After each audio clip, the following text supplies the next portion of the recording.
You're listening to the free version of the Patreon Party People podcast, which is released 1 month after it goes up for Patreon donors. If you want to stay up to date with the latest podcasts as soon as they are released, just visit patreon.com/blazehedgehog and pledge $1 or more. Now you might ask yourself, who would pay for a podcast? And fair enough. I am but a single person and doing all of this stuff. That is, writing scripts, capturing footage, editing video. It takes a lot of time and effort. That's just one thing out of many creative pursuits that also take a lot of effort to produce. So don't think of Patreon as paying for a podcast. It's about giving me the security to keep providing you with more great stuff in the future. Plus, if you donate, you'll also get sneak peeks into whatever upcoming projects I'm working on, like work-in-progress versions of videos or beta builds of games I'm developing. Don't have a Patreon account? That's fine. You'll also find links to Ko-fi, PayPal, and even Amazon wishlists. Just visit patreon.com/blazehedgehog to learn more. One more time, that's patreon.com/blazehedgehog.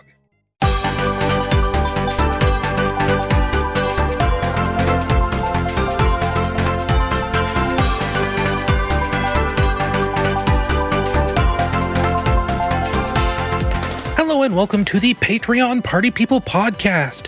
It is Friday, January 31st, 2020, and I am, of course, your host, Ryan Bloom. You know, seeing as this is my Patreon and all.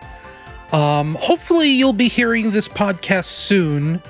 I realize it is the end of January. It's the first podcast of 2020. Which means that this will probably actually come out in February, now that I think about it a little bit deeper. It has been so long since I've done a podcast that I forget how long this process takes. And I'd like to apologize for how long it's been since the last podcast. It's not really been my intention to take this long. But you know, with the holidays and everything, the stuff got kind of crazy for a while there, where, you know, I was going to band concerts for my niece. I was going over to relatives' places, multiple relatives' places, for, you know, Christmas dinners and gift giving, unwrapping, things like that. I just did not really, I don't want to say I didn't have the time, because that's not entirely true. I just didn't have the energy to put together a podcast, to put it as succinctly as humanly possible. And on top of that, as you know, I think I mentioned this on the last podcast, which was, November, October? I think it was November. I mentioned that my cousin wanted to be on this. And, you know, that can be a whole scheduling thing of its own. Again, it's this time of year. It's winter. People get sick. I mentioned to him, I don't know, it was like almost 2 weeks ago at this point that, you know, hey, we should finally think about getting this podcast going.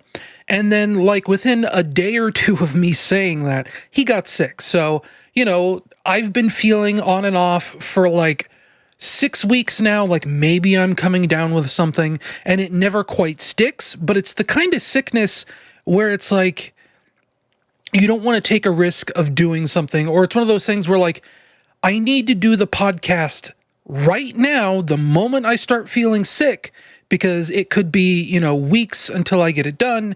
And when you're in that position, this sort of, I need to do this right now or it's not happening, I've never been in a place where I can do that, where I can actually, you know, drop everything and just record the podcast. Again, because, you know, also we were planning on having a guest this podcast. And you may notice my cousin isn't with me now, my cousin Matt. He comes in second half of this podcast. Because if you, like, I mean, obviously you're looking down at the runtime right now. This is going to be a fairly long podcast, as you might assume from it being so long since the last time we spoke. There is a lot to go over, and especially the second half of this podcast, both me and my cousin end up having a lot to talk about regarding, you know, tabletop games.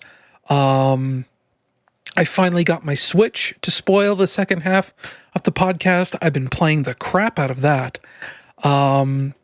It has just been a wild couple of months. And the other reason why it took me so long to get to this podcast is because I was rushing to finish my definitive way to play Sonic 3 video. And that actually ended up becoming 2 videos, in fact.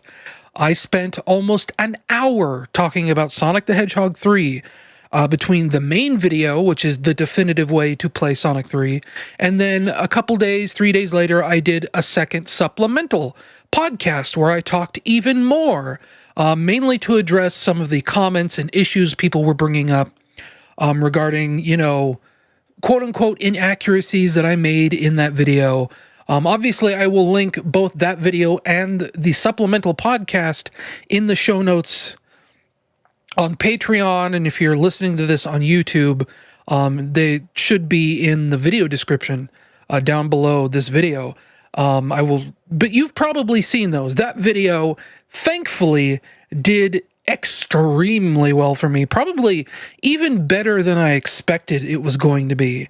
I think I got it out there like a day or two before Thanksgiving or like Black Friday. And it is now, like I said, end of January, start of February. In that span of time, I think it's gotten up to like maybe 110,000 views, which is better than my Sonic Adventure video, I think. Definitely better than the Sonic R video. I knew this video was going to do very well for me. That is why I wanted to hurry up and get it out before Black Friday, before the big Christmas advertising season starts. And it exceeded my expectations in just about every category, which is kind of a bummer, actually, because, that video, parts of it were a little rushed to make that deadline, and I say this in the supplemental podcast. I did sort of gloss over facts that dropped while I was in the middle of making that video. Whether or not, as I explained, I don't want to just retread the supplemental podcast here, but some of the information that came out about Sonic 3 didn't really impact what I was saying about Sonic 3 in my original video. It was just, people expected me to talk about these subjects, and I didn't. So, again, that's why I made the supplemental podcast. In some ways, I did, I could have done a little more thorough research, particularly when it comes to which songs are related to Michael Jackson music. One of the comments I got a lot in those early days, because I talk about in the video and in the supplemental podcast, songs related to Sonic 3 songs that are related to Michael Jackson music. And obviously, the really big one is Stranger in Moscow versus the Sonic 3 credits music. It's a little hard to hear for some people anyway. I hear it like immediately when I hear the song. There's kind of a chorus line through Stranger in Moscow that sounds very, very, very similar to the Sonic 3 credits music. And I listed out all these other examples of things that could have been related to the Michael Jackson deal that Sega made with Michael Jackson. And one of the ones I glossed over was Carnival Night Zone. And a lot of people left comments saying that,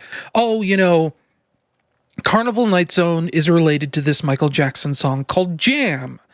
And for the longest time, it was one of those things where I didn't really hear how directly referenced it was. I listened to Jam, and then I listened to Carnival Night Zone, and it was one of those things where it's like, I don't really hear it.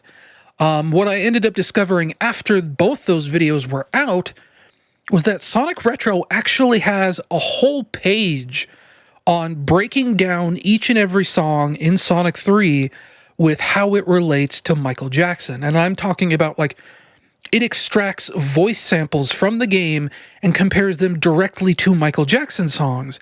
And from this comparison, it finally clicked in my head how Carnival Night Zone is actually very closely related to Jam from Michael Jackson. There are a lot of voice samples in Carnival Night Zone that later go on to be reused in Jam. There's, like I think it's like a glass shattering sound effect, like an orchestra hit, some voice clips, things like that. So, that now I know after the fact that those two songs are definitely more related than I originally thought. I mean, it's one of those things where it'd be nice if, like, YouTube actually lets you go back and edit videos after the fact, insert new clips or whatever. But at the same time, I'm very happy with the way the Sonic 3 video turned out. At this point, I couldn't be happier with the response it's gotten, with the views it's gotten.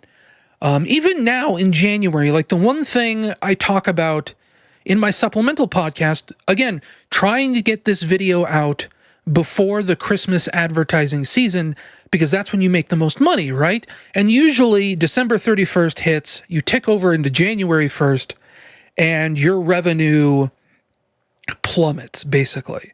You go from making like, well, I'm not even going to make an example of how much you make, because that is NDA'd. YouTube doesn't like you talking about that. Your MCN doesn't like you talking about that. And I realize, that's sort of like the whole thing where your boss doesn't like you to discuss how much money you're making so that, it can't be competitively priced. That's a whole other capitalism thing I'm not going to get into right now, but I'm also not going to risk jeopardizing my relationship with Screenwave Media by talking about how much money I make, even if I spin it out to be this completely fake number. I just don't want to touch that. But you go from making, an amount of money December 31st to January 31st, the amount of money you were making in December will drop by more than half, let's say. It is really, your earnings just fall off a cliff. And that has been very dramatic in the years past. Particularly that very first year, I can say this because I'm not with Full Screen Entertainment anymore. That very first year that I monetized my YouTube channel, with Full Screen Entertainment or whoever I was with back in 2011 or 2012 or whenever I started monetizing my videos, I was going from like $80, $90, $100 a month on YouTube to that very first January 1st, going from that $100 a month down to like 30, 40, it was a dramatic fall off. Eventually it even got down to I think maybe like $25. And with that being the first time I'd experienced that, I was freaking out because I felt like I was sitting pretty that Christmas. I had all this money to spend on my family. I think that was one of the very first years Steam started doing absolutely crazy sales around Christmas. So, I spent like $100 on myself on Steam that year, and I got like a lot of games. And to go from, being like, yeah, I'm super happy that I started monetizing my YouTube channel because this is great. For the first time in my life, I actually have a little bit of spending money. And then to just fall off a cliff like that, it was devastating. And obviously in the years since then, I've come to expect that. That's just part of doing business on YouTube. January 1st hits, your monetization dies. And then slowly, up through, say, February or March, it does slowly recover if you still have that momentum. And with this Sonic 3 video, thankfully, the drop-off hasn't been quite so dramatic. I mean, technically it has been, because through November up through December, that was a very nice time to be making money on YouTube. And it has dropped pretty significantly, but I was making enough money on that video to begin with that the drop doesn't feel so dramatic. And that's probably about all I can say about that without getting too much more specific into the numbers game, which, like I said, Screenwave doesn't like me talking about that. YouTube and Google don't like me talking about that. How much I make specifically is something I am told to keep my mouth shut about. And I am not in a position where I'm going to challenge that right now. Maybe sometime in the future, maybe if I'm like super popular. Like, I know I've seen other YouTube channels on like Twitter and stuff post direct screenshots of their YouTube analytics. And I keep thinking, man, you're not supposed to do that. But they do it and they don't seem to get in trouble for it. So anyway, that's a whole other subject. This Sonic 3 video did so well for me that not only did I blow through 20,000 subscribers, not only did I blow through 21,000 subscribers, but like as of just a few hours ago, I hit 22,000 subscribers. That's how well this Sonic 3 video did for me. 20,000 subscribers is a pretty big milestone, I would say. You know, it's crazy to think in the last, I don't know, 5 years, how quickly my YouTube channel has started growing. Because, you know, originally, back in the day, I've had this YouTube channel since 2005. It's a very, very, very, very old channel. I think I started taking it a little bit more seriously around 2009.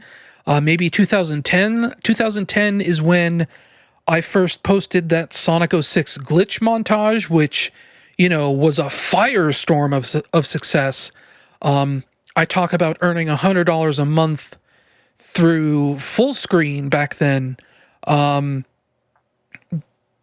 think I signed up for monetization on YouTube 2 or 3 years after that video came out.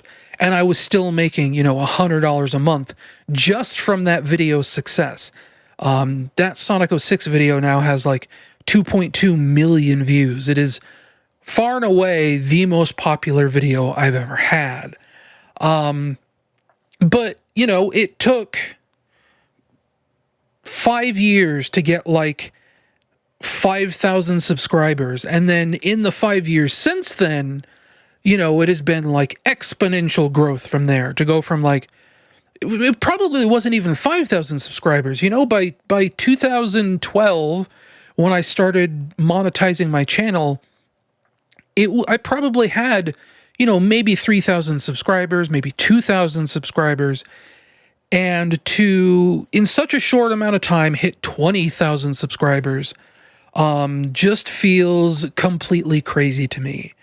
You know, I guess like the next big goal, well, I suppose like the real goal would be 25,000 subscribers. You know, that's the real milestone. That's like, you know, a nice quarter. And then after that would be 50, maybe 75, and then 100,000 subscribers. And I can't even think of a future where I might have 100,000 subscribers. I can't even think of a future where I have 50,000 subscribers. But if things keep growing the way they're growing, like, who knows? It could be totally crazy in the future. And it's one of those things where, like, I hit a milestone like this, and I feel like I should do something special, you know? Make a video, like a congratulations video, a thank you video, something like that. And I never really know what to do. You know, because for one thing, it's taken me so long to get here. You know, I've had this YouTube channel forever. So the idea of me being like, yeah, 22,000 subscribers, and it only took me 15 years to get here. It's like, you know, that's like a little, you'd think that's a little over 1,000 subscribers a month. But in actuality, like, I mean, in 2019 alone, I think I got like 2,000 or 3,000 subscribers, maybe even like as many as 4,000 subscribers. So again, you know, it's kind of like this momentum you build up and you get more and more and more, and you get more faster. As for how I keep this momentum up, well, since that Sonic 3 video, I've put out exactly one video. And like, that's the whole problem. That's why it's taken me so long to reach 20,000 subscribers, right? And it's kind of like my whole problem in general is that I don't focus on one specific type of video. I don't focus on one specific type of creative outlet. You know, I do game development, I do music, I do video essays, I do video reviews, I do historical videos, tutorial videos, you know, I do a lot of different things. And that kind of scattershot approach means that I don't actually get a lot of people who subscribe to me for one reason. You know, because they think, oh, I like 10% of what this guy puts out, and he only puts out that 10% like maybe once a year, so they don't subscribe. People who are looking forward to me doing more definitive way to play videos are going to be very disappointed because I only do those videos when I find something that meets my standards of quality, which is we've basically run the well dry at this point. You know, Sonic Adventure DX, Sonic R, Sonic 3, and that's kind of it. I'll only do one of these videos if it actually feels like I'm confident in doing that. Like a lot of people say, you know, when are you going to do a video on the definitive way to play Sonic Adventure 2? And my response to that is that, well, there is no definitive way to play Sonic 2 yet. I mean, or Sonic Adventure 2, rather. You know, it's getting there, but the modern HD ports of Sonic Adventure 2 aren't great. They are based on Sonic Adventure 2 Battle, which was the GameCube port that needlessly updated a lot of different things. It broke a lot of different things, sort of like Sonic Adventure DX. And there was a mod put out by Speeps Highway. I don't know if it was last year or the year before, but she did a mod that cleans up all the cutscenes and sort of, you know, fixes them so that they look a little more like they do in the Dreamcast version. But there are still a lot of things about Sonic Adventure 2 with like its controls and the way it changes its level design that I don't like. So to do a video on the definitive way to play Sonic Adventure 2, I need those things to be fixed. And it's one of those, you know, sorts of things where I don't know if they'll ever be fixed. If anyone cares to such a granular level of detail that I do to fix things like the homing attack not targeting things properly, or the way grind rails are slightly broken, things like that. Those are things that I want to be fixed before I'll do a video on Sonic Adventure 2. And then like you have to think like beyond Sonic Adventure 2, okay? So what? Maybe I could do a video on Roll Cage. I really do like Roll Cage. There's a way to play the definitive version of Roll Cage. It was made by the original developers. That could be a whole video into itself. But then you have to think about Grip. Grip is a game made by the original Roll Cage developers. And if you don't know what Roll Cage is, it's a PlayStation 1 racing game by Psygnosis. You know, they sort of did the Wipeout series, and then like their sort of B-side, I guess you want to call it, would be Roll Cage. Sort of a pseudo-futuristic racer where you can drive up the sides of walls and through tunnels. It's very cool. And very memorable. You know, it's a game that I love. I have a video or two about it on my YouTube channel already. And they wanted to get Roll Cage out on Steam. They wanted to make, you know, new releases for modern consoles, sort of a very simple remaster of the original assets, but making them really look nice and pretty and, you know, things like that, as you would do with a remaster. And since Psygnosis owns Roll Cage and Sony owns Psygnosis, my understanding is that they kind of sat on the Roll Cage license and said, no, you can't do a remaster of this game. You can't do anything with this game. We're not going to do anything with this game.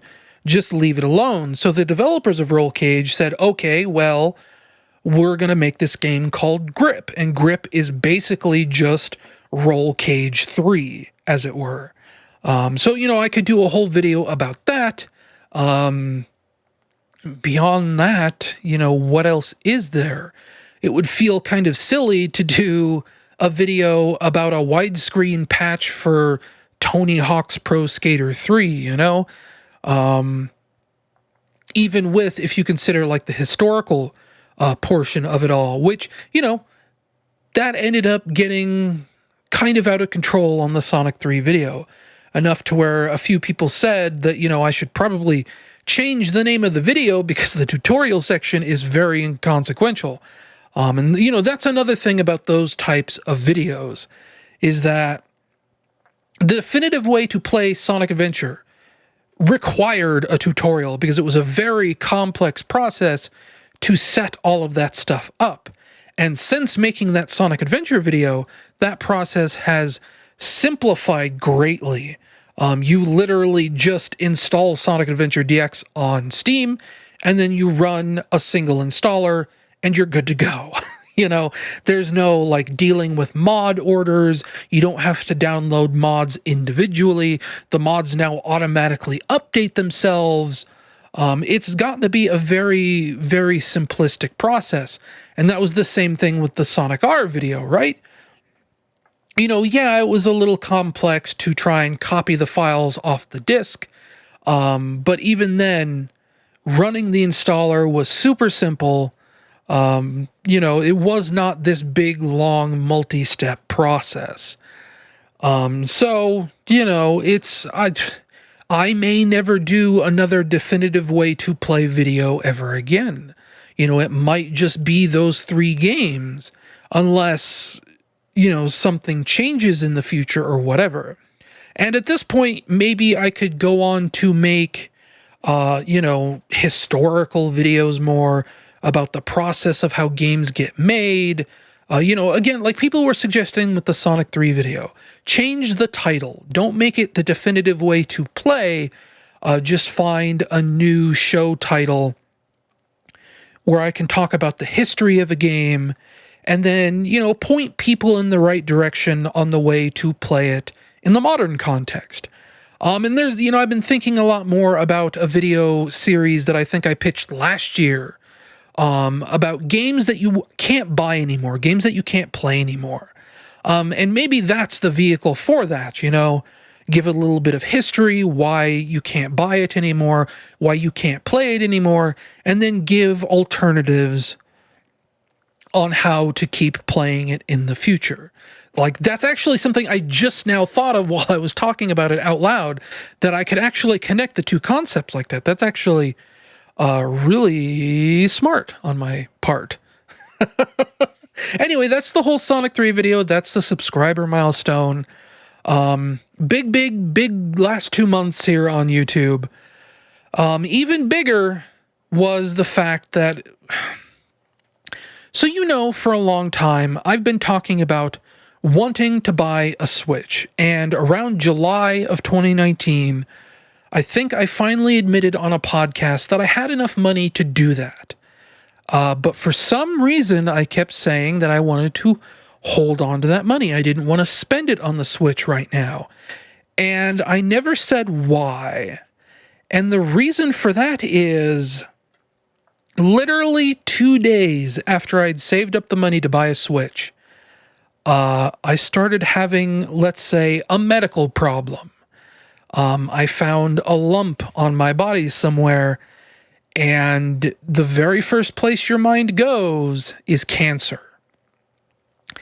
And the whole reason I didn't want to spend, $300-400 on a Switch is because I didn't know how much the medical bills were going to cost. You think about the medical system in the United States, it's not great. When I went in for pneumonia, I spent a weekend in the hospital in September, early October of 2017. I didn't have insurance. That's that's the first big scary thing. So, they set me up with, I think, Medicaid back then, because that was still, something you could sign up for in 2017. And, our wonderful Cheeto president hadn't really gotten super aggressive with trying to take down Medicaid at that point. So while I was in the hospital, as I was exiting the hospital, actually, they signed me up for Medicaid. Medicaid actually took care of most of my bills for that pneumonia hospital stay. I think my bill said it was like, $3,000 for that weekend stay. And I only ended up having to pay like $215 of that, which, is still, for me, that's quite a lot of money, but it's also not, $3,000 like it was going to be. So thinking, okay, well, cancer, I still have Medicaid. Screenwave's not going to give me insurance. I don't even qualify for any of that kind of stuff, I don't think. Well, I'll think about that later. But $400, maybe what if I have to have chemo, testing at the very least is going to cost money. So I sat on it. I sat on that money, and I sat here and I worried and worried and worried about cancer, and I worried about this lump that I felt on my chest. And it wasn't going away, and it was starting to hurt, and it was getting scarier and scarier and scarier. And again, this is, a contributing factor to not doing this podcast as much as I probably should have, because I was silently panicking to the extreme about maybe the fact that I was dying. And I think it was it was October 11th that I finally got in to see the doctor. And if you don't know, I'll just come out right and say this. It was a lump in one of my man boobs, and we were very unclear if there is a history of breast cancer in the family. That's a big, complicated reason. It has to do with the fact that my mom thinks she might be adopted. And that's a whole giant, complex issue I'm not getting into right now, because part of it, it's not even my place to talk about it. But she is very sure, very, very, very sure that she was adopted at a young age. So we don't really know the medical history of her original mother. My mom has sort of had breast cancer related things over the years. And it's one of those things where breast cancer is something they check through the mom's lineage like that, right? So it was this thing where I'm thinking, male breast cancer is a real thing you can get. It's very rare, but it is a real thing you can get. And if my mom has this lineage of possibly having breast cancer related complications, that maybe that's what I have. And I have this lump and it's hurting. And I go in to see the doctor on October 11th. And when you do that, they actually just send you to a lady doctor, because a breast cancer specialist is used to dealing with women. So, she got me all checked out. She pushed on it. She said, oh, you do have a lump. And she supposedly scheduled me to go see an imaging center to get it scanned so they could see what it was, see if it was cancerous or if it was anything else. She asked me to cut back on caffeine because apparently caffeine can make, pain receptors in your man boobs hurt, things like that. And all of that was supposed to happen like within the next week or two, right? And again, I say this is October 11th. As it turns out, the receptionist at the hospital I saw mistyped my phone number. So when they gave my contact information to the imaging center, they didn't have my phone number. So I'm sitting here, okay, it's been a week. It's been 2 weeks. I haven't heard anything from the imaging center. What's going on? I think it was probably 2.5 weeks later, I finally got a hold of the hospital again, and I said, hey, what's up? Do you guys have my phone number or not? And, they had I'd written the number 4, and for some reason they wrote it down as the number 9. So I got that straightened out. I recalled the imaging center. By now, it's like the first week or 2 of November. They schedule me for like another week and a half later. By now we're talking mid to late November when I was supposed to be in there, end of October. Finally go in. I think it was either a couple days before or a couple days after Thanksgiving. It was like 48 hours before Thanksgiving. This was such an eventful week for me because I was wrapping up on the Sonic 3 video. I was approaching 20,000 subscribers, and I went in to go see the doctor to get my scan to see whether or not this was cancer. And thankfully, it was not cancer. Apparently, a lot of men, as they get older and fatter, as I have been getting, this is just a problem that develops in like 60 to 70% of men. It's totally normal. It just means I have man boobs, and sort of like when girls go through puberty and their boobs hurt because they're growing, that's exactly what happens to 60 to 70% of men as they get older. So, thankfully, cancer scare avoided. I don't have cancer, even though from July almost to Christmas, I was worried about having cancer. Thankfully, cancer-free for now, or at least as far as my man boobs go. Hopefully I don't have cancer anywhere else in my body. I don't have any reason to believe that I do, but all it's going to take is for me to go on WebMD one day and say, oh, I stubbed my toe, which I actually just did on accident while I said I stubbed my toe. I wasn't doing that for like dramatics or anything.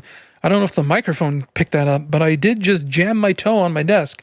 But I'll say I stubbed my toe, and WebMD will say that I have, Ebola or whatever. And then the whole process will begin again. No, I'm kidding. Obviously, right after getting the all clear, I went out and I bought my Switch. And it's one of those things that made me feel really, really terrible, actually, right? Because it wasn't such a big deal back in July. Back in July, when I was going to buy my Switch, it was like it was a birthday present to myself. And then I sat on this money for months and months and months and months up until it was Christmas. And at that point, you're sitting on $400, $450, $500. And you think, okay, well, this is Christmas money now. I have to spend this on the family. And thankfully, I had enough. I scaled back my plans on the Switch a lot. I was going to buy the Switch. I was going to buy a carrying case, a memory card, Pro controller, 3 or 4 games. And that ended up, I just bought, for starters, it was the Nintendo Switch. I got the neon version. It's the new model with the longer battery life. I bought it from Best Buy on Black Friday. That was, I think, like $280 for the new model. And it also came with 2 games. I bring this up later in the podcast, but it came with Starlink, Mario Cross Rabbids Kingdom Battle, and then on top of that, I also bought Super Mario Odyssey. And since then, I've actually been very surprised. I bring this up later in the podcast, how cheap Switch games are.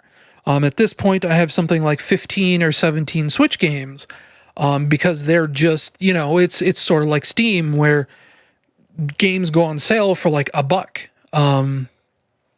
But I didn't get a memory card. I didn't get a Pro controller. I didn't get a carrying case. It was just the Switch and just those 3 games. And I was happy. So that left me with enough money that I felt comfortable spending on other people for Christmas presents. And thankfully, over the course of Christmas, I had a pretty good Christmas, let's say. My mom bought me a Switch carrying case. She bought me the memory card for my Switch. So now that I have like a 200 gigabyte SD card in there. She filled in all the blanks for the stuff she knew that I wanted for the Switch, but did not buy because it was Christmas.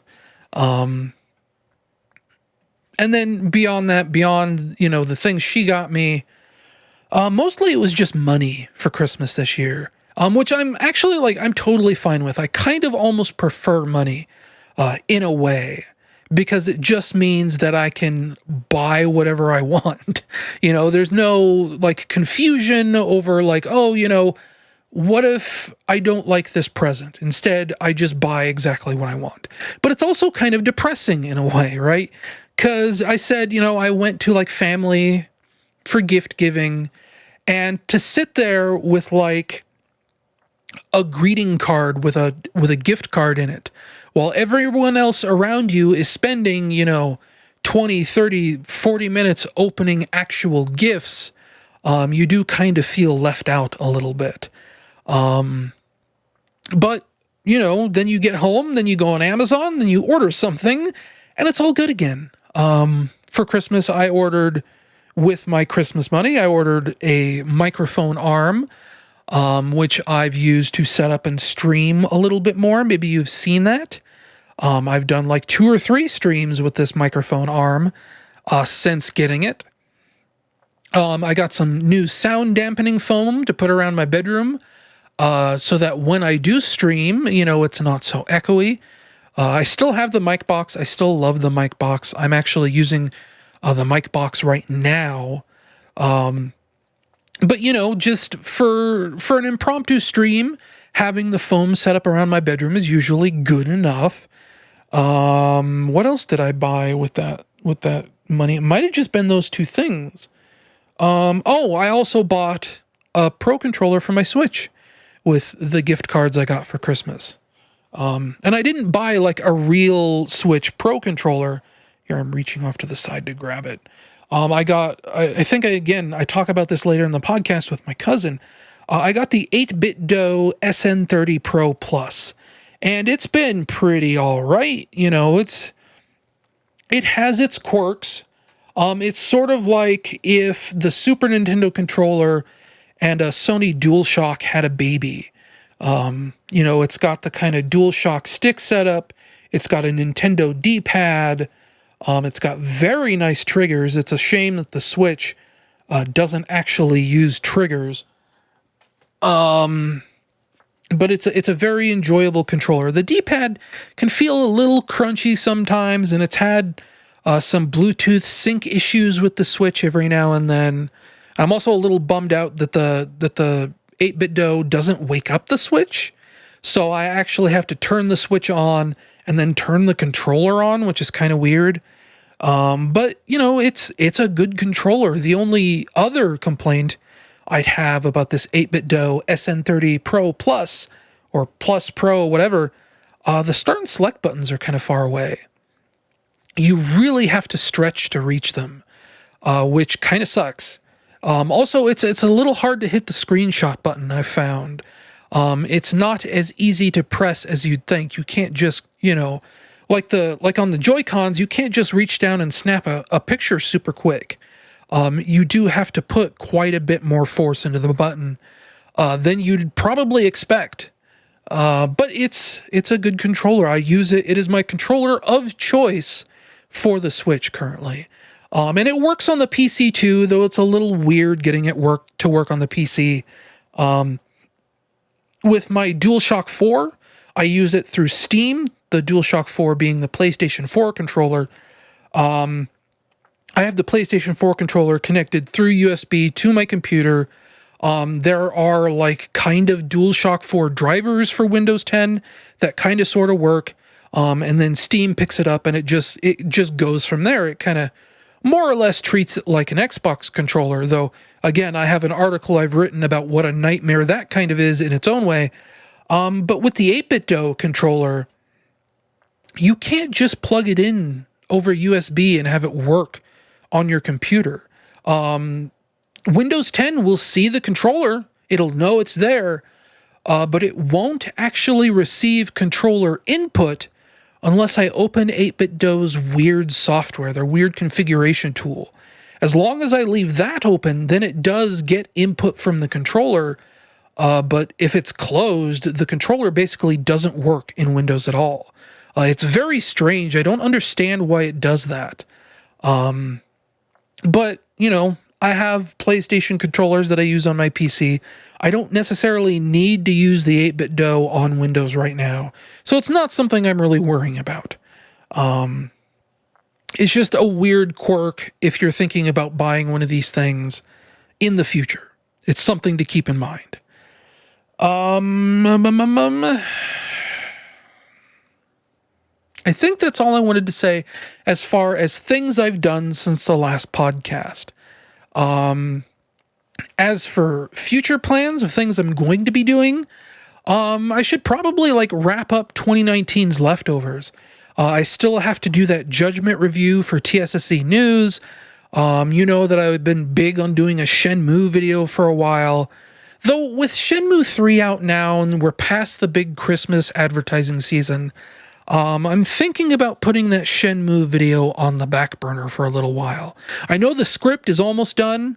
It just needs one or two more passes. I have to rewrite a couple of parts, figure out how I wrap the video up and end it. I think I don't remember if the script has an ending yet.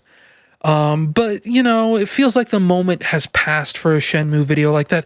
If you want to see that Shenmue video, you know, leave me a comment. Tell me that I should keep working on it. Inspire me, as it were. Otherwise, I might just let it fall by the wayside. What's been on my mind increasingly more since finishing the Sonic 3 video is the Super Long Nights video that I've been talking about for years and years and years. The quote-unquote Nights documentary I wrote. It's probably going to be like a 35-40-minute video, probably the longest video on my channel once I ever finally get it done. But that's going to be a big undertaking, and I'm still not sure if I'm in a place where I want to be doing that right now. As you know, I still need to get to work on Overbite. I've been thinking about Overbite a lot lately. Specifically in regards to the fact that when I originally released the Game Jam version of Overbite, not only did I say that I would put out a full version if I hit the $100 on itch.io to pay for the Steam Greenlight fee, but also the fact that I figured that when I released the full version of Overbite, it would be a much smaller scale game than what the design document has become. I've really started to realize that maybe feature creep has become a big problem on Overbite. Maybe I've planned too many levels. Maybe I've planned too many mechanics. You know, I figured maybe make a game that was like an hour, maybe 90 minutes long. And the design document I have right now is the kind of game that if I really buckled down and started working on it tomorrow, because, you know, I've done some work on it, but I was in the middle of remaking all the sprites, redoing all the artwork for that game to look, you know, better and more professional.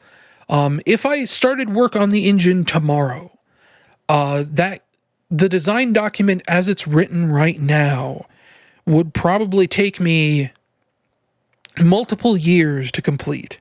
Not to say that it's going to be like some 40-hour experience or anything like that. Just that, you know, I know how long it took me to make Super Mario Blue Twilight DX, right? That game was 12 levels, and it took me like 2 years to put together. If I did Overbite, you know, the design document I have right now has space enough for 20 levels, maybe? So, you know, it would be a semi-substantial game. It would be something that would probably be okay to charge $10 for. And I'm starting to think that maybe if I stuck true to what I originally pitched Overbite as in November of 2016 or whatever, Maybe I should scale it back, maybe do something a little more simplistic. You kind of sort of romanticize, I don't know if that's the word I'm looking for, but you inflate things in your head, or at least I do, where the longer you stare at a project, the longer you stare at a design document, it sort of takes on a mythical quality in your brain. And even if it wasn't originally the plan, it starts to feel sort of like a magnum opus. And I think I kind of need to shake myself out of that and come back down to earth and do something simple and doable, something that I can complete inside of a year, maybe year and a half. Basically like cut my idea in half. 10 really good levels would be better than 20 levels. I don't want to say bad levels, but, shorter experiences to come out faster. Again, how you feel about that, let me know in the comments of the video, comments of the Patreon post. But it's just something I've been thinking about, distilling that game down a little bit more. Been streaming a lot more, I mentioned. The goal is for me to get back into the mood to finish Sonic Unleashed at some point. The last time I played Sonic Unleashed was March of 2019, and we were about 80-90% of the way through the game. All we had to do was do Jungle Joyride and I think Eggman Land, and we would be done with the game. And I left off because I hit like a major grinding roadblock that I want to get through. It's just been a case of not having a very easy setup to stream with. I haven't been very happy with the audio quality of some of my streams. And that's part of the reason why I bought this microphone adjustable boom arm thing from New Ear. It's sort of, it's like the thing that you see in like radio studios. That's sort of, they call it like a spider mount or a shock mount. The professional microphone setup where you just have this arm that you move around and you can bring it close to your mouth without having anything taking up desk space or, cluttering up where you can't see the computer monitor, things like that. And with that setup now, I feel very confident in the way my audio quality sounds in streams. I will link some of the stream archives in the show notes. I've done like Mystic Warriors, I've done Fortnite. We're going to talk a lot more about Fortnite later on this month, later on in this podcast, rather. Yeah, it's already been a pretty long intro segment here.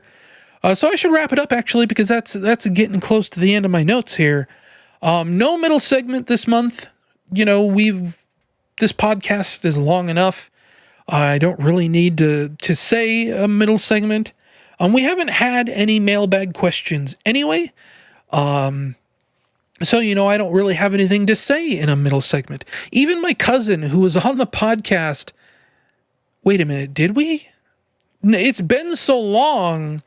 I don't remember if we've had anything come into the podcast since. No, the last podcast email was in September.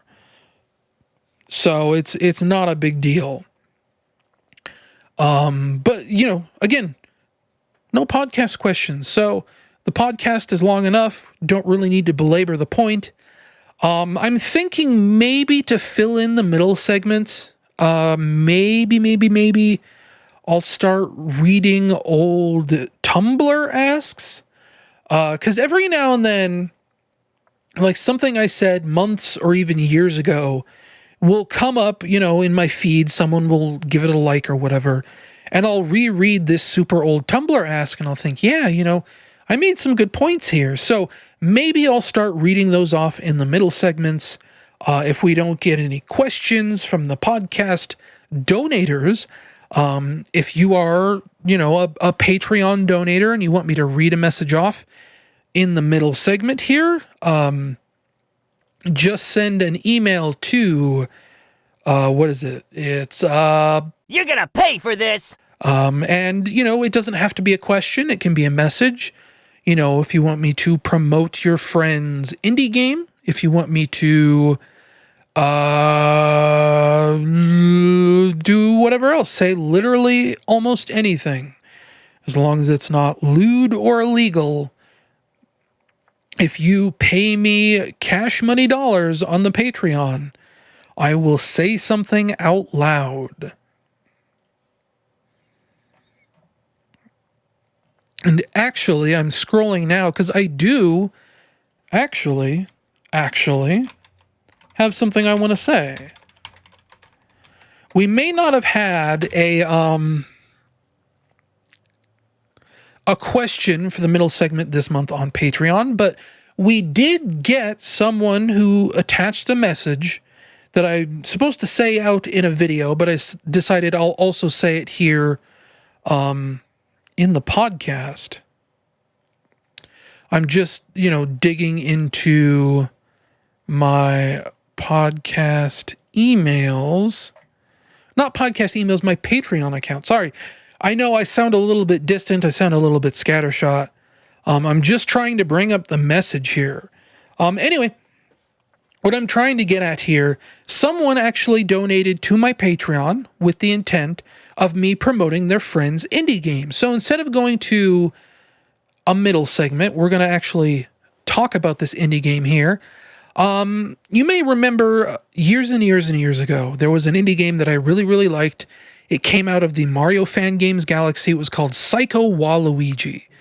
And it was supposed to be like a counterpart, sort of like, how we had the Wario Land games, Yoshi got his own games, things like that. Psycho Waluigi was a fan game done in the style of like Wario Land 4 for the Game Boy Advance. And it was about how, Waluigi had psychic powers. It was tremendous. It was a very, very fun game. I loved it absolutely to pieces. It had like a fantastic soundtrack, fantastic art style, wildly creative gameplay. And sort of like what happened with Freedom Planet and Spark the Electric Jester and all these, fan game projects where people start out making games about fan characters or whatever else, the developers of Psycho Waluigi have gone on to make a very similar but very distinct original game called Psy-Cutlery. It's sort of the same concept as Psycho Waluigi, but much different. Different characters, different tone. Very cute. I think it stars like a frog girl. And it's called Psy-Cutlery because her psychic channeling implement is a spork. It's very, very, very cute. I retweet it almost whenever I see it. If you want to learn more about Psy-Cutlery, it's a little hard to say, especially after recording for over an hour. Psy-Cutlery, if you want to learn more about it, go to psycutlery.eyeseneverything.com. I highly recommend giving this game a look. I'll probably promote it on next month's podcast too, just because, these guys deserve all the attention in the world. It's a tough place out there right now for indie games. Very hard to get eyes on your product. And I want these guys to succeed. I don't want to say that I know them. I don't think like we're friends. We might have had conversations in the past that I don't remember. But it is very much just this thing where I know these people. And as far as I've ever been able to tell, they are good people and they deserve success. So again, check out Psy-Cutlery at psycutlery.eyeseneverything.com. And again, that link will be in the show notes. Very much recommended. Look at it. My brain is just turning to mush, folks, and you'll find out why in this next segment, where me and my cousin talk for over 2 hours about video games and everything else. And technically, this was, we recorded this segment like yesterday, day before yesterday, but my brain is still mush after it. That's not true. I shouldn't say that. I've also just haven't had a lot of sleep today. It's January 31st and it was almost like 70 degrees today. So, when I went to bed, it was freezing cold. And when I woke up, I was boiling and I only had like 5 hours of sleep. Anyway, second podcast segment coming up. If you want to send in literally any message for me to read out on this podcast, get a couple hundred people hearing your message, maybe not. I don't know. Send it to Biden. And without further ado, here is my cousin Matt and me as we talk about video games, movies, books, and tabletop games.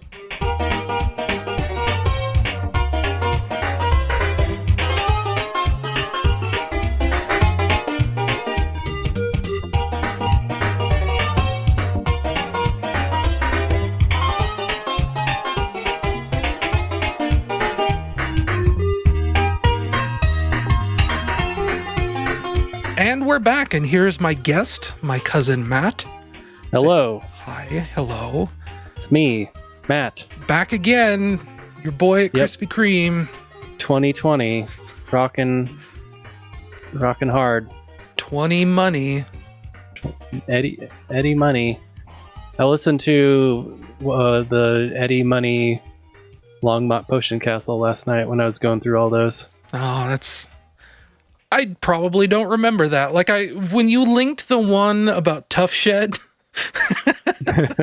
like it was one of those things where seeing the description of it, I didn't remember it. But then the moment it came on, Monroe from Tough Shed.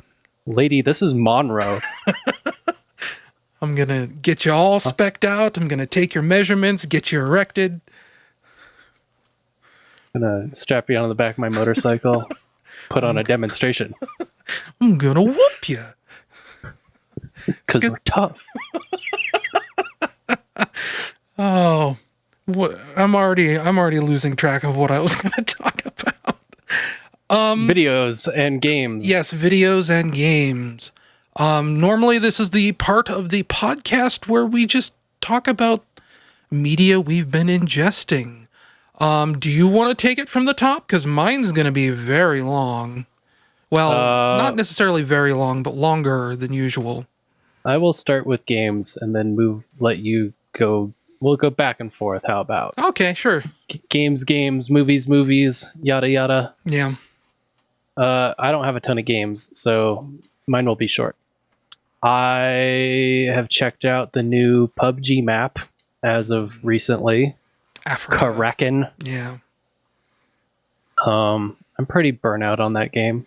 I mostly play it because my wife still likes it. Yep. And I'm at like over 1,200 hours now. Sheesh. Which that's a lot. It's 100 less than I've played Counter-Strike Global Offensive, which is, well, it's like my favorite game of all time. Yeah, you're like a lifetime Counter-Strike player. Indeed. And CSGO is the one I've put the most time into. But so like out of all the versions, it's still 1,000 hours behind Counter-Strike in total, but pretty close to the 1,300 hours. I think I'm at like 1,360 or something in CSGO. I still boot it up occasionally, but I haven't played that in competitive mode in years now. Anyway, the new map's cool. It's very, very, very different from all the other maps. It's very small, 2x2 kilometers versus Sandhawk was the smallest before that, 4x4. Which I think is the same size as the Fortnite map, or it used to be. Yeah, I think so. Fortnite was like 4x4. But it's cool. It's kind of frustrating though, because it's really easy to get third-partied. Like you're just finish a fight and then haven't even healed yet, and people come running over the hill and shoot you. Yep. And you die. What's that sound? Yep.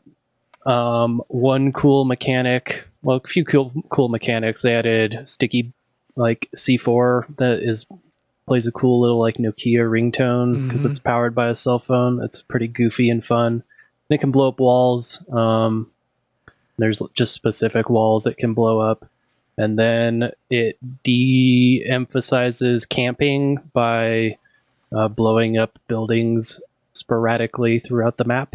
But it's a legitimate strategy.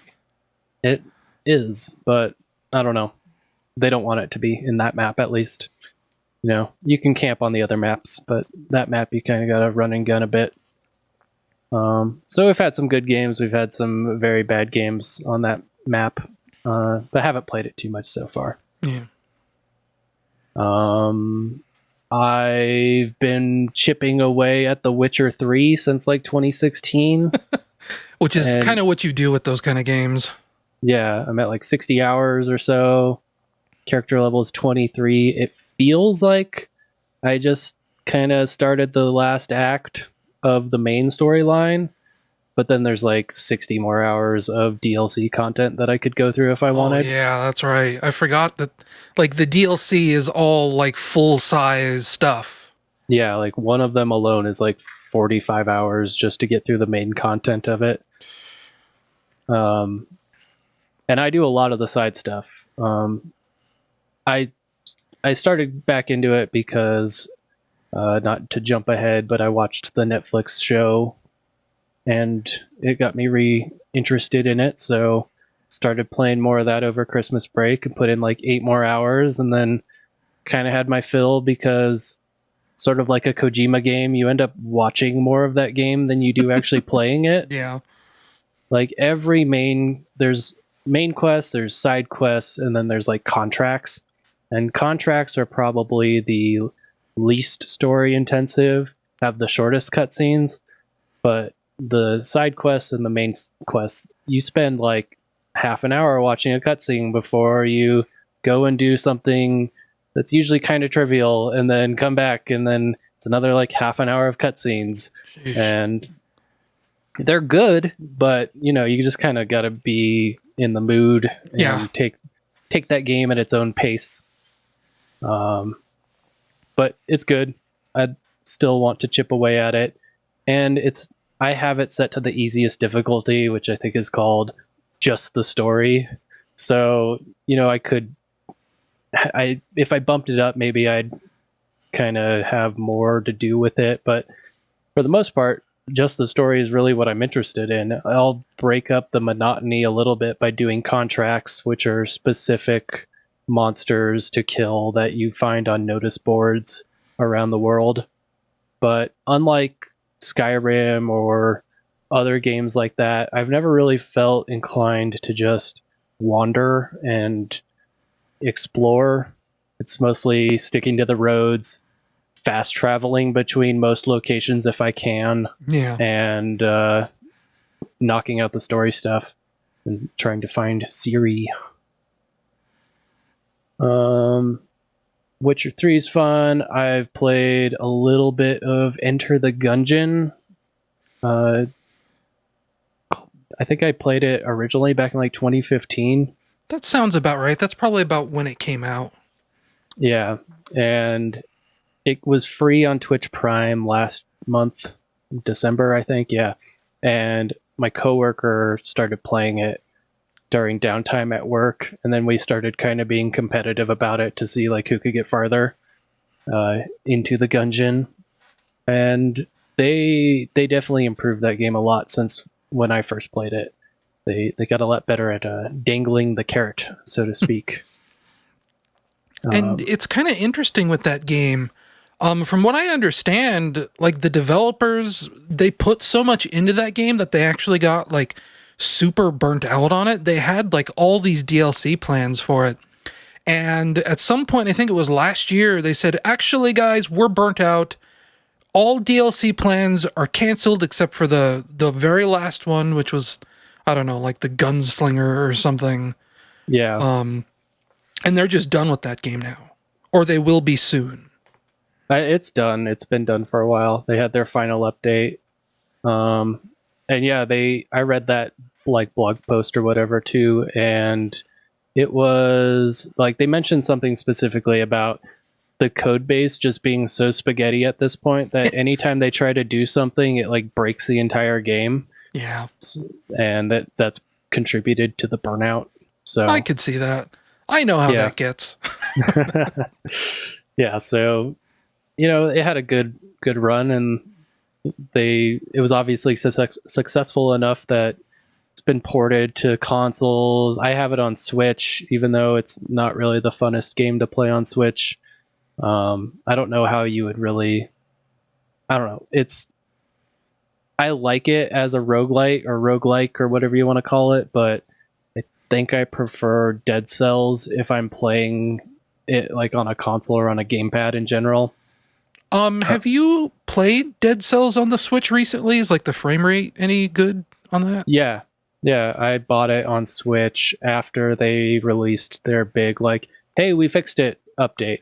Okay. And there's like maybe a little bit of slowdown, but for the most part it's like a solid 60. It's super smooth.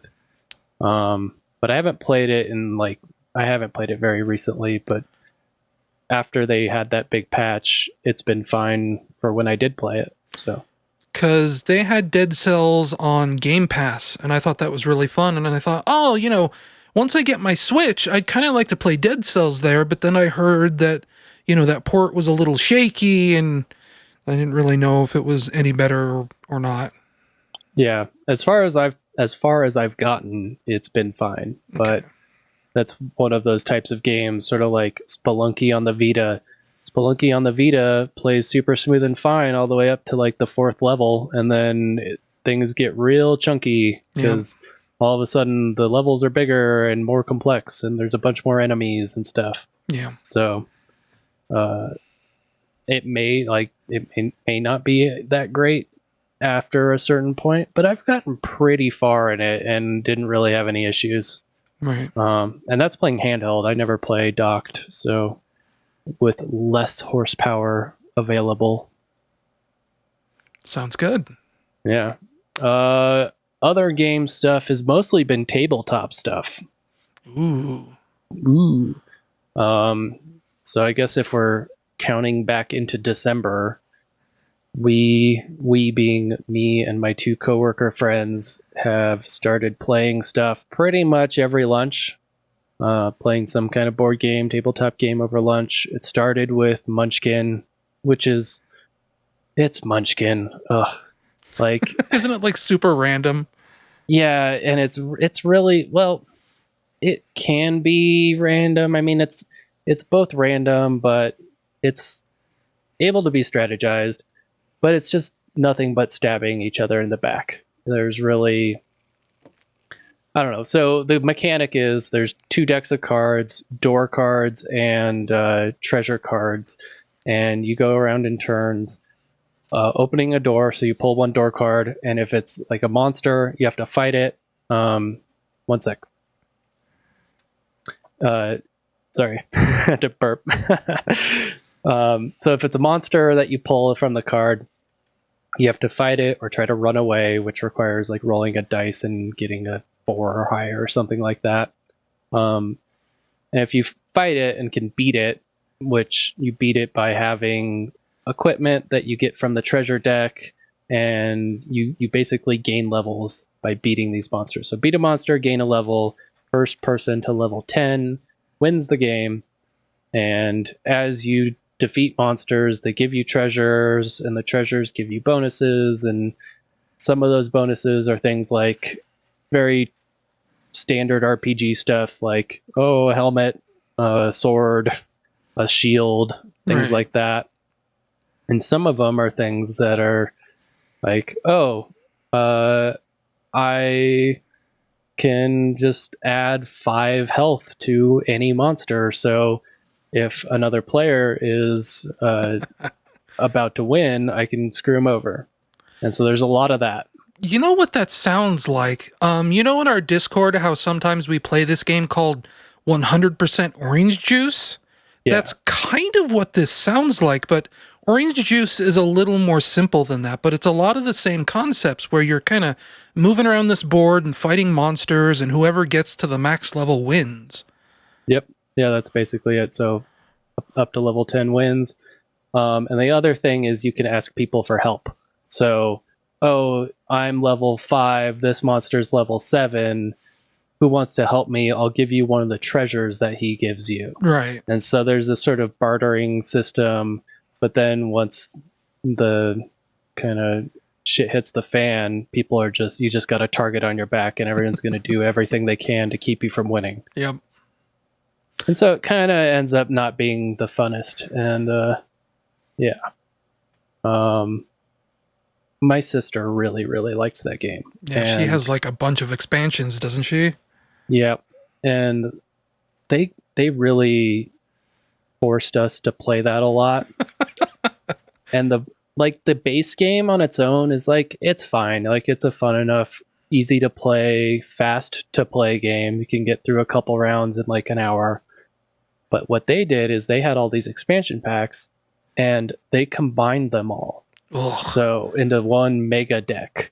And all these expansions are made to be standalone, and they're not really like expansions. I think they I think they encourage you to like combine them, but they all introduce like unique mechanics to their own things. So when they were trying to teach us how to play, it made it seem way more complicated than the game actually is. And it was just totally unfun because they had all these cards and stuff that aren't in the base game that are just like, oh, instant death, like you die. And when you die, it's not like the end of the world. You keep your level, but you lose all your gear.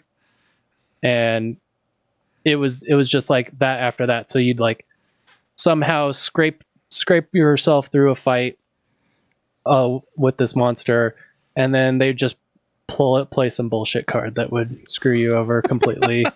And there's nothing you can do because you just like wasted all of your items trying to get through this one fight. That sounds like fun. Yeah, it wasn't. So like I've had this arc where like that's how I was introduced to the game, and I was like, man, this sucks. So super low, and then I bought the copy that we were playing at work from a thrift store for like $5 because I was like, oh well, I'll give it another shot. It's the base game, and I recognized at the time with my sisters that it's not the base game, and that's maybe the issue. And it's more fun than their shitty version, but still not great. Yeah. In the long run. And it's kind of telling. I went on BoardGameGeek.com, which is like the main board gaming community website on the internet. And it's every Munchkin has a rating of like 5 or lower out of 10. So yeah, we moved on from Munchkin. We played a few games that are also not, well, one of them I think is good, but the other not so much. We played this one card game that's very popular called Flux, Fluxx. I think I've heard that name before. It's like sold in Target and stuff, I'm pretty sure, and it's got a million different versions of it, just like Munchkin, honestly. But it is basically fucking Mario Party, the card game. We played one day, we played like 3 rounds. Each one of us won without actually meaning to. Like, so the way Flux works is you have a deck of cards that starts out with, it's called Flux because the rules are constantly in flux. Oh. So it starts out where you draw a card, play a card. And then one of the cards you might draw will say, draw 2 cards, or play 2 cards, or play all your cards, or things like that. Then there's objective cards that you play if you pull them, and those are what determine the winning conditions. And like, just for example, the first guy, his name is also Matt. He won the first round by basically having a card that let him take everybody's hands, shuffle them up, and then redistribute them to everybody, redeal them out. And then the cards that he ending up with met the win condition. So it's very, very stupid. Yeah, just whoever, like a random number generator, basically. Yep. But that's good for like a lunchtime sort of thing. You know, it doesn't take up much time or thought. You would, yeah. I mean, in theory, but we played like 4 times in that one, or 3 times in an hour, and then we're done with it and haven't played since. Yeah. Another game that we haven't played since is called Cave Troll. And I thought it was fun, but the guy Matt didn't really like it because he thought we ganged up on him. I won't really go into too much detail on that, but it's an area control game where it's pretty interesting. You've got this fixed dungeon map, and you have a bunch of tokens. Everybody starts with the same tokens, and on the tokens are different characters. Most of the characters are these basic adventurer guys, but then you have like knights and thieves and like different generic dungeon crawl races or classes basically, and they each have special abilities. Like the knight, if you put him in an area, nobody else can go in and out of that area. A thief can move around to any spot on the board without them being connected, things like that. And then there's also monsters that you pull. So it's just a pretty strategic game of drawing these tiles and then placing them strategically to try and collect the most gold. And one of the tiles that everybody has is a count the gold. So you never know exactly when that's going to hit, so you're always just trying to control as much territory as possible. That's the kind of board game, or like one of the types of board games that I really like, is ones that have like a high randomization, but also a high strategy to them, where it's just a matter of how well you play what you're dealt. Yeah. And yeah, he like kind of soured things at the end because he's like, you guys were ganging up on me, and we're like, no, we weren't. Like, we were just playing the game. And it was the first time we had all played, including myself.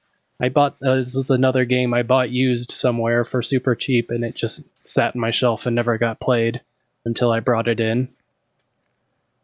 But I would like to play that again at some point. I haven't pushed it. Played this game called Machikoro, which is like kind of like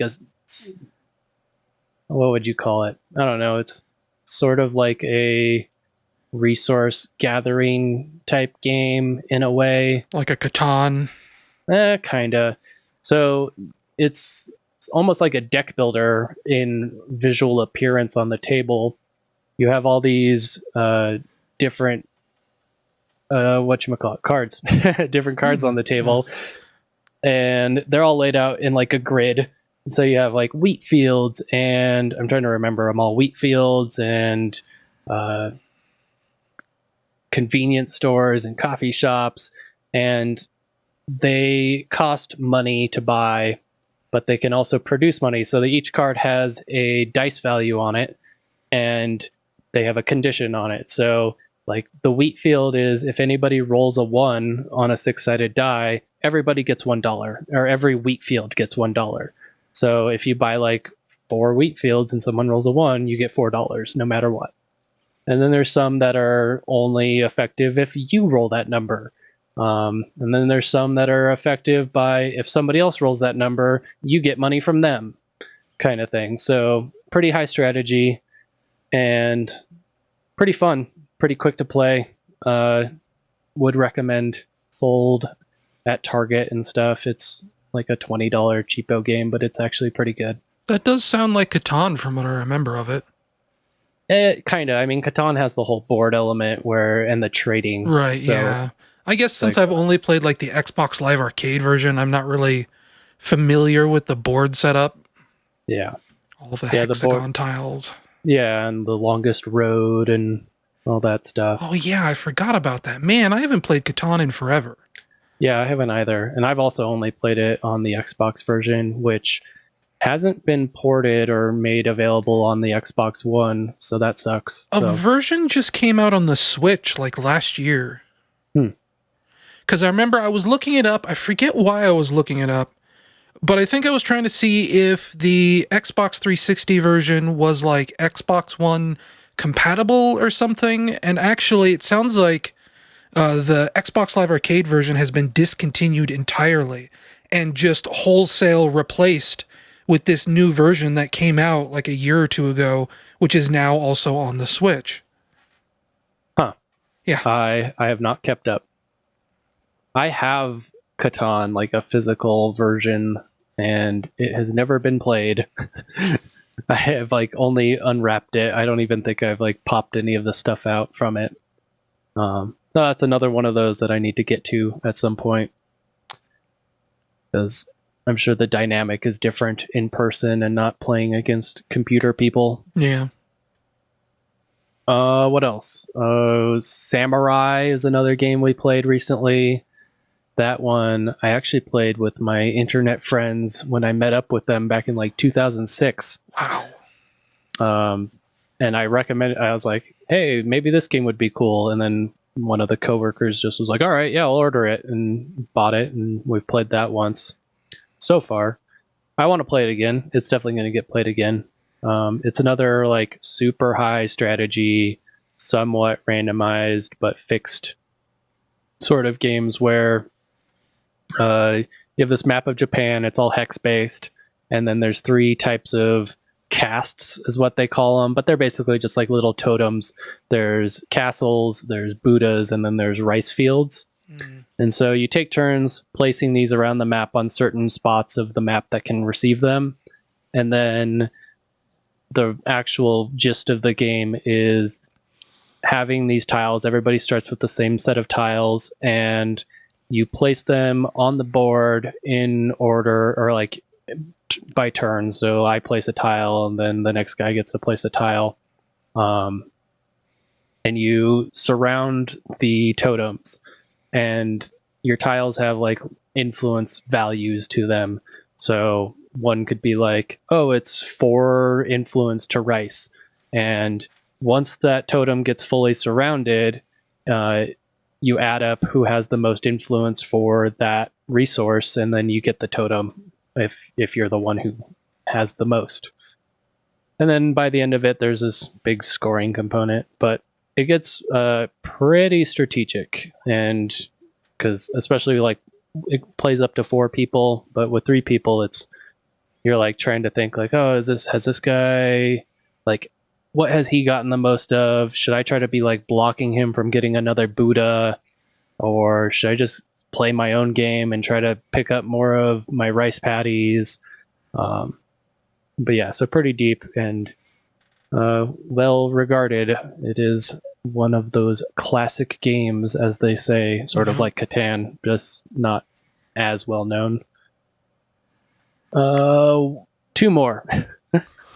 I've got Dinosaur Island. I finally played that, and that was definitely a bit of a learning curve. But once you get over that learning curve, it all makes sense. And so Dinosaur Island is a heavily Jurassic Park inspired resource and worker placement game, like resource management worker placement game. Similar to Stone Age is what I always say if anyone is familiar with Stone Age. Never heard of it. It's another one of those classic Euro games.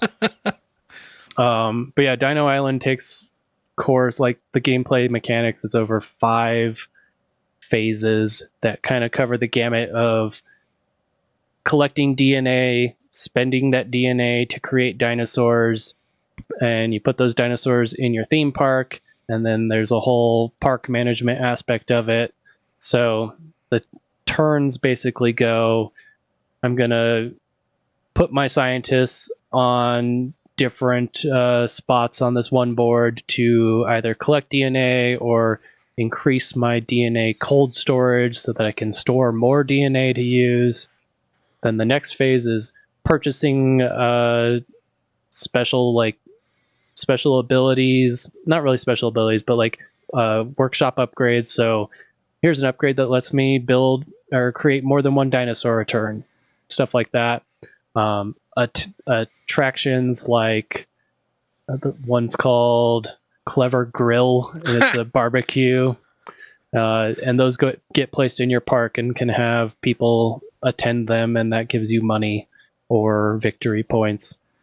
And then there's the worker phase where you actually put the workers around to, okay, I'm going to assign this worker to create a dinosaur. I'm going to assign this worker to beef up security. I'm going to assign this worker to generate me money for this turn, and so on and so forth. And then the park phase where you draw meeples from a bag equivalent to your excitement rating, which is tied to how many dinosaurs you have.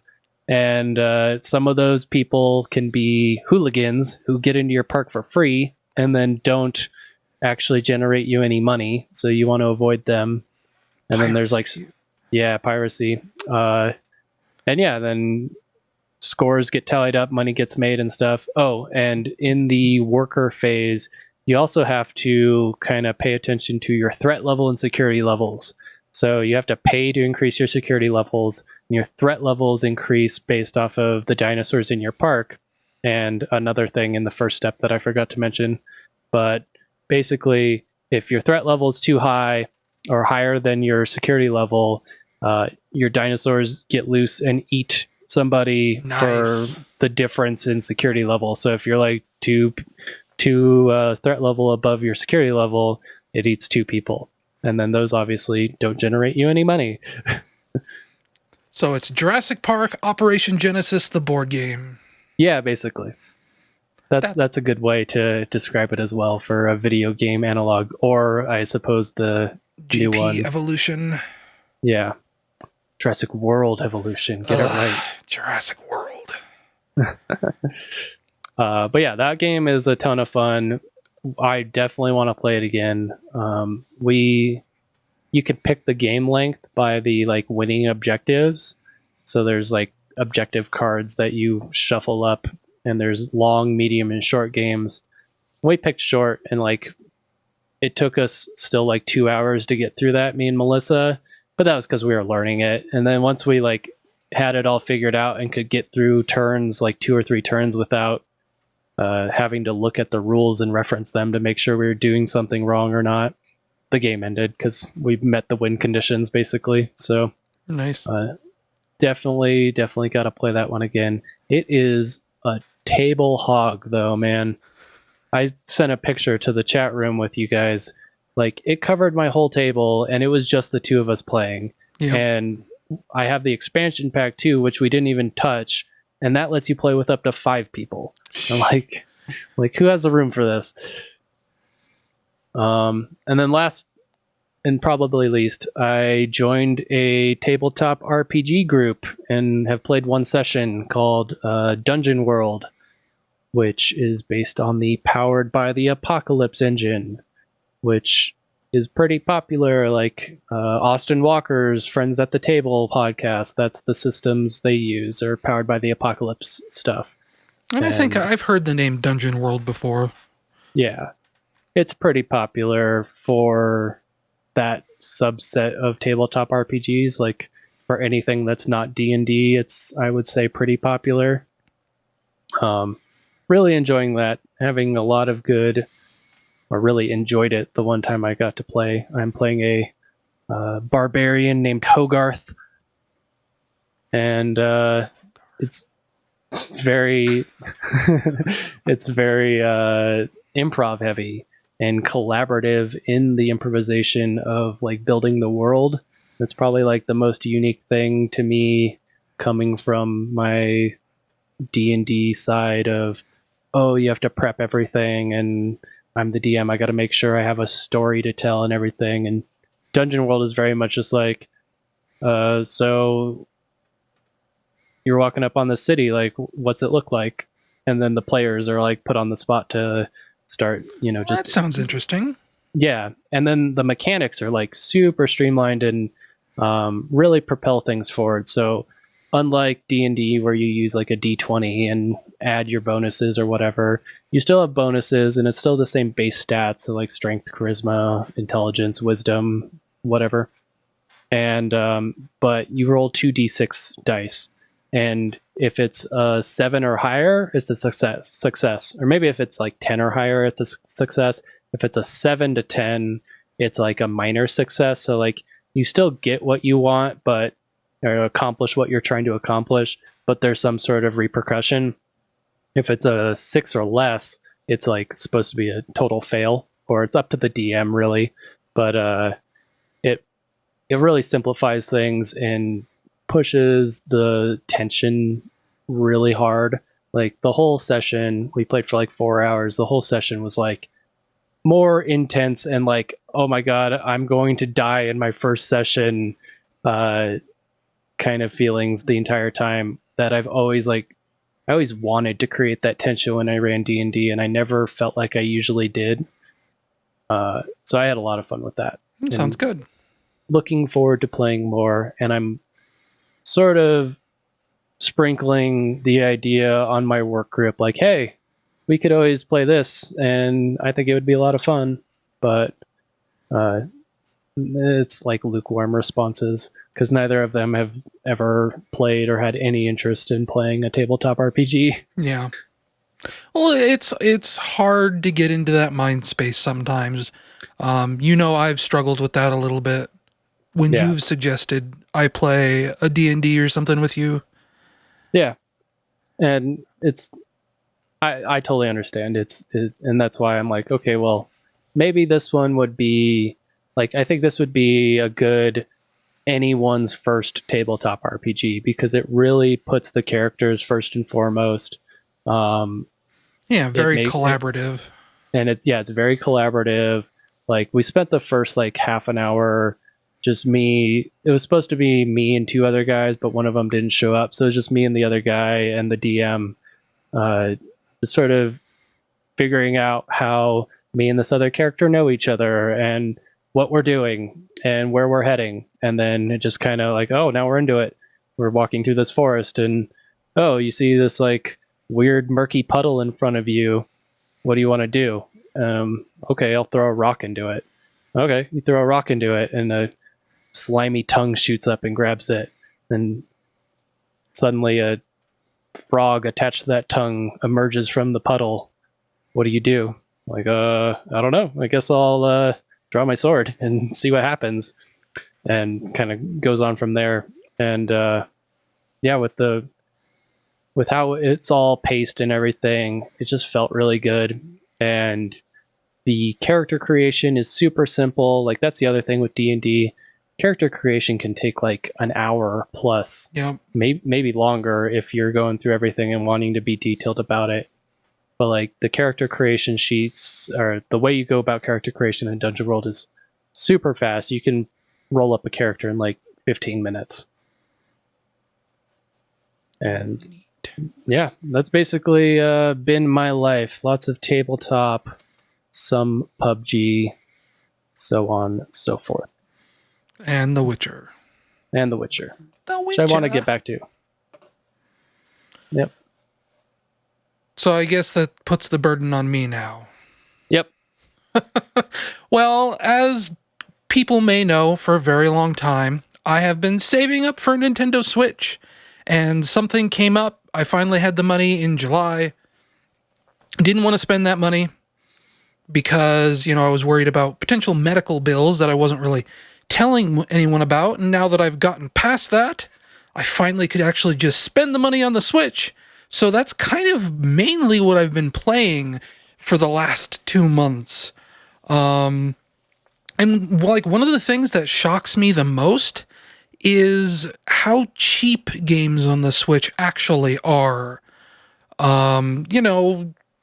Before, when you're like so worried about spending money on something big, you invent like a million reasons in your head to not spend that money. And you think, okay, well, it's a Nintendo platform. Nintendo is very, I don't want to say greedy, but they price things high and they leave them high. And, there's talks about like, the so-called Switch tax that used to be going around. Street Fighter 2 on the Switch was more expensive than it was on other platforms. Things like that. And now that we're like in the second year of the Switch, I guess that's starting to go away. Because I've had this thing maybe 2 months and I have 17 games for it already. Which is crazy to me, right? Yeah. They are constantly putting stuff on sale and on the digital store. It's also like, it's the indie game flood. Yep. Like Steam has, but I'd say maybe a little bit higher quality than Steam, because you don't get quite so many like Unity asset flips. You do kind of get stuff that maybe rises to the top a little bit more, but still goes on sale for like $1. Yeah. And on top of that, there was a deal Black Friday. I got my Switch from Best Buy, which came with 2 free games. It came with Mario Cross Rabbids Kingdom Battle and Starlink. And then I picked up Super Mario Odyssey from eBay. I bought Super Mario Maker on New Year's Day. And then for Christmas, I got Final Fantasy 12. And, those are physical games, which normally are retail for like $60 each. I probably spent a third of that on those games. And then digitally, I got Johnny Turbo's Arcade, Joe and Mac Caveman Ninja, Anakin plus Odalus, the double pack, a robot named Fight, Fast RMX, a bunch of Sega Ages games, which was Virtua Racing, Sonic 1, Shinobi, and Fantasy Zone. Though Fantasy Zone and Shinobi were review copies, so maybe they don't really count, because I technically did not pay for those. Sega sent codes to me for those, so they were for free for work, basically. And then there's like free-to-play games, of course. Asphalt 9 is fully free-to-play. I've tweeted about that game. I cannot stop talking about it enough, since people don't seem to know about Asphalt 9 on the Switch. And it's this really beautiful racing game from Gameloft. It plays fantastically. You don't have to spend a penny on it. It's very amazing. There's Kirby Clash, Tetris 99, Fortnite. Fortnite. I haven't played Fortnite on the Switch yet. I'm afraid of Fortnite. Back there, you said Johnny Turbo. I thought you were going to say Johnny Mosley's Mad Tricks. Yeah, no, that's on the Switch too. No, it's not. Why not? Probably because Johnny Mosley is dead. I don't know. He's probably not dead, but he disappeared into the ether, as many sports stars tend to do when they stop being in sports. He's 44 years old, so yeah, he's probably not hitting the slopes too hard these days. I don't know, man. Tony Hawk's like 53. Yeah, but he doesn't compete. He doesn't need to. He's ascended above competing. That's what Johnny Mosley wanted, but now he's probably like a commentator for stuff. Oh yeah, that's usually what happens. A Shaq and a Charles Barkley, and Johnny went on to host American Ninja Warrior. Well, good for him. Whatever that's worth. He got the gold in 1998 on the Moguls. Wow. Anyway, back to the Switch. What is a mogul? The big humps. Oh, the big lumps. Lovely lady humps. Yeah. And then I subscribed to the Switch Online service because that's, pretty cheap, $20 a year. And then that comes with 20 NES games, 30 Super Nintendo games. I have so much to play on the Switch, and it feels like I've barely spent any money on them. Since getting my Switch, I've finished Super Mario Odyssey. That was a pretty cool game, though I kind of wish that the internet was a little bit better about spoilers for that game. But some of that is on me, because this actually happens with me a lot. With Super Mario Sunshine, that's not a great game, right? But I was so excited to play Super Mario Sunshine that one of the very first speed runs I ever watched anywhere on the internet at all was the Super Mario Sunshine speed run, because this was, in the days before Let's Plays became a thing. And I really wanted to see what that game was like. And I figured, okay, well, if I'm not going to be able to play Super Mario Sunshine, I'll watch this speed run and I'll see all the levels and I'll get a feel for it. And then within 4 months of watching that speed run, I had a GameCube and Super Mario Sunshine.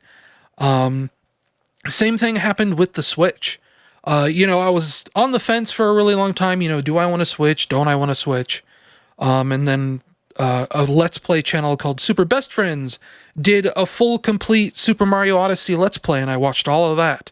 So technically, I did spoil the game for myself, and, I'm not super mad about that. But at the same time, there's this thing with Mario games where the internet's like, oh, it's a Mario game. It doesn't matter if I talk about spoilers. And that did kind of dull some of the impact of some of the really cool stuff that happens towards the end of that game. But, I'm not that upset about it. It's just one of those things where I wish I had waited longer. I wish the internet was better about that stuff. But it's whatever. It's a good game. I still enjoyed it. I just might have enjoyed it more if some of the surprises were still surprises for me. You're basically my nephew, because he got the Switch, and then we went over for Christmas. This was a year ago. It wasn't this most recent Christmas, but the year before that, I think. Yeah. And he's like, "Oh yeah, I already know. Like, where all these secret shines are, or whatever. What are they called? Shines? Power moons? Power moons? Yeah, I don't know. I played that game to completion. I got like 500 of them or whatever. I got the second ending, and then it was like, all right, now get like 1,000. And I was like, nope. Yeah. I have my fill. I'm somewhere in between that. I think I have like 300 power moons. And it was this really funny thing, like, spoilers for Super Mario Odyssey, if you do care about that kind of stuff. You get to the end of the game and you unlock Princess Peach's castle. And your little hat friend, Cappy, is like, oh, there's still more to do. I don't want the adventure to end. Let's go find more power moons. And within 15 minutes of screwing around in Princess Peach's castle, it was like, okay, we have all the power moons we need. Let's do like the extra ending. Like it's supposed to be this big thing, this big post-game adventure where you revisit all the levels all over again and you find all this secret stuff. And just over the course of playing Super Mario Odyssey by myself, I had found so much stuff that I hit this end game goal within 15 minutes after beating the game. It was pretty funny. Yeah, I didn't do that. I went back to the start and I collected enough in the various worlds to basically touch most of them one more time. I think like that cloud one I never went back to. Yeah. But yeah. But I definitely see could see how it would suck to have some of that stuff spoiled, because like, spoilers, I didn't know about the whole like 2D stuff where it converts into 2D, and when that first happened I was like, what the heck, this is crazy, can't believe this is happening. Yep. Fun fact for me, that's the first and only Mario game, 3D Mario game, that I've ever like beat. Yep. I have a distinct memory of asking you, do you want to borrow my copy of Super Mario Sunshine? And you were like, not really. And I left it with you anyway. And you had it for like 6 months and never touched it. Yeah. I don't know. It's sort of like Mario and Zelda, those games, they only really interested me in their 2D on the Super Nintendo and on the NES. And like for Zelda on the Super Nintendo, I didn't really care about the original Legend of Zelda, but A Link to the Past, I played and beat as a kid. Mario World, I got at least close to beating. I was never the best at platformers or sticking to games that would just, I didn't have the will to keep going on a lot of those. Yeah. Like I've never beat a Sonic game. But then like it's also things like with like Ocarina of Time and Majora's Mask and Twilight Princess. Like I guess I tried playing Twilight Princess, but oh my god, that game is terrible. But Ocarina, I never had a 64, so I just missed that. And then same with like Wind Waker, I played like a little Wind Waker, but never really got into it. And then for whatever reason, like Mario Galaxy, I did have at the time when it was new, and it just never clicked with me. But Mario Odyssey, it's just something about it, and just keeps moving you forward, and everything is so different in each world that I just wanted to keep going. It doesn't kick you out of the levels once you get a collectible, like every other Mario game does. Yeah, I wouldn't even know. Well, that's the thing. Like with Super Mario 64, you get a star and you go back to the hub, and then you pick a new star and you go in. They kind of did this, like, well, that's the thing. With Super Mario 64, you can get the stars in any order, but you do have to pick a star that you want to go for when you go into a level. What really made Super Mario Sunshine terrible is that you are locked down to that star, even though you still have like these big exploration focused playground levels where, you think, oh, if I go over here, maybe I'll get a star. No, you can't because, you're not on that path for that star. Super Mario Galaxy simplifies things down way, way a lot, where it gets rid of the big playground exploration levels and just says, okay, here's this one path, there's a star at the end, pick a new level and you'll get that star for that level. Super Mario Odyssey is the first time that they really go back to that kind of Super Mario 64 structure, but it doesn't kick you out of the level once you get the collectible. And that's something that like Banjo-Kazooie did that everybody really loves about Banjo-Kazooie, is that you get jiggies, but you stay in the level after you collect them. So you can just, pick up where you left off and keep going. Gotcha. Because, yeah, I also missed Mario 64 completely by not having a 64 and never getting, like, the DS version. Yeah. I've never tried, like, emulating it or anything, so... And, like, you don't want the DS version of Super Mario 64. Yeah.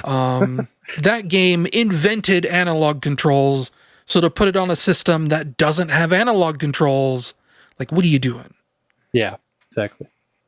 And then also, I don't have a 3DS, so I've also missed the remakes or remaster versions of Majora and Ocarina. So, and like, super hot take here, I don't think Ocarina of Time has aged that well.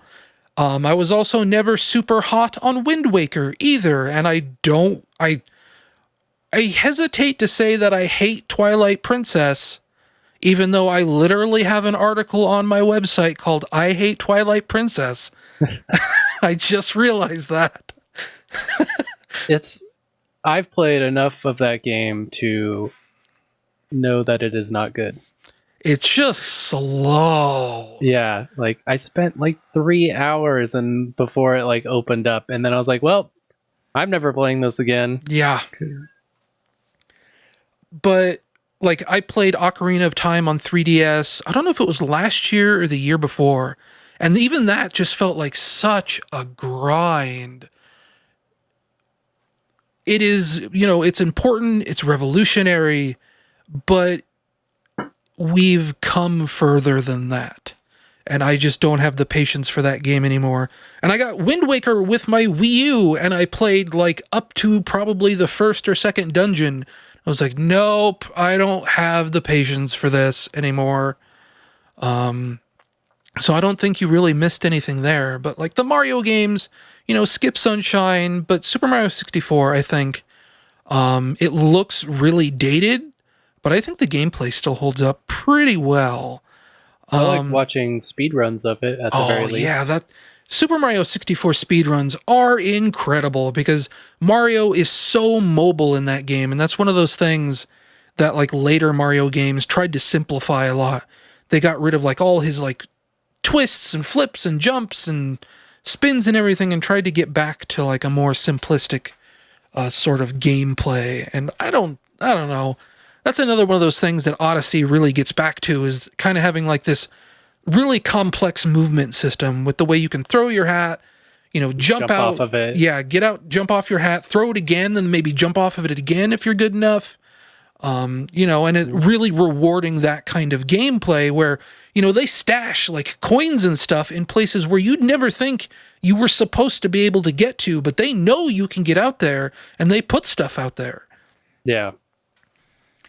I've played probably 80% of Super Mario Maker 2's single player campaign, where you're kind of playing, I think there's like 90 or 100 Nintendo created levels that are included with that thing. You're kind of rebuilding a castle by collecting all of these coins to fund the castle's construction. That's fine.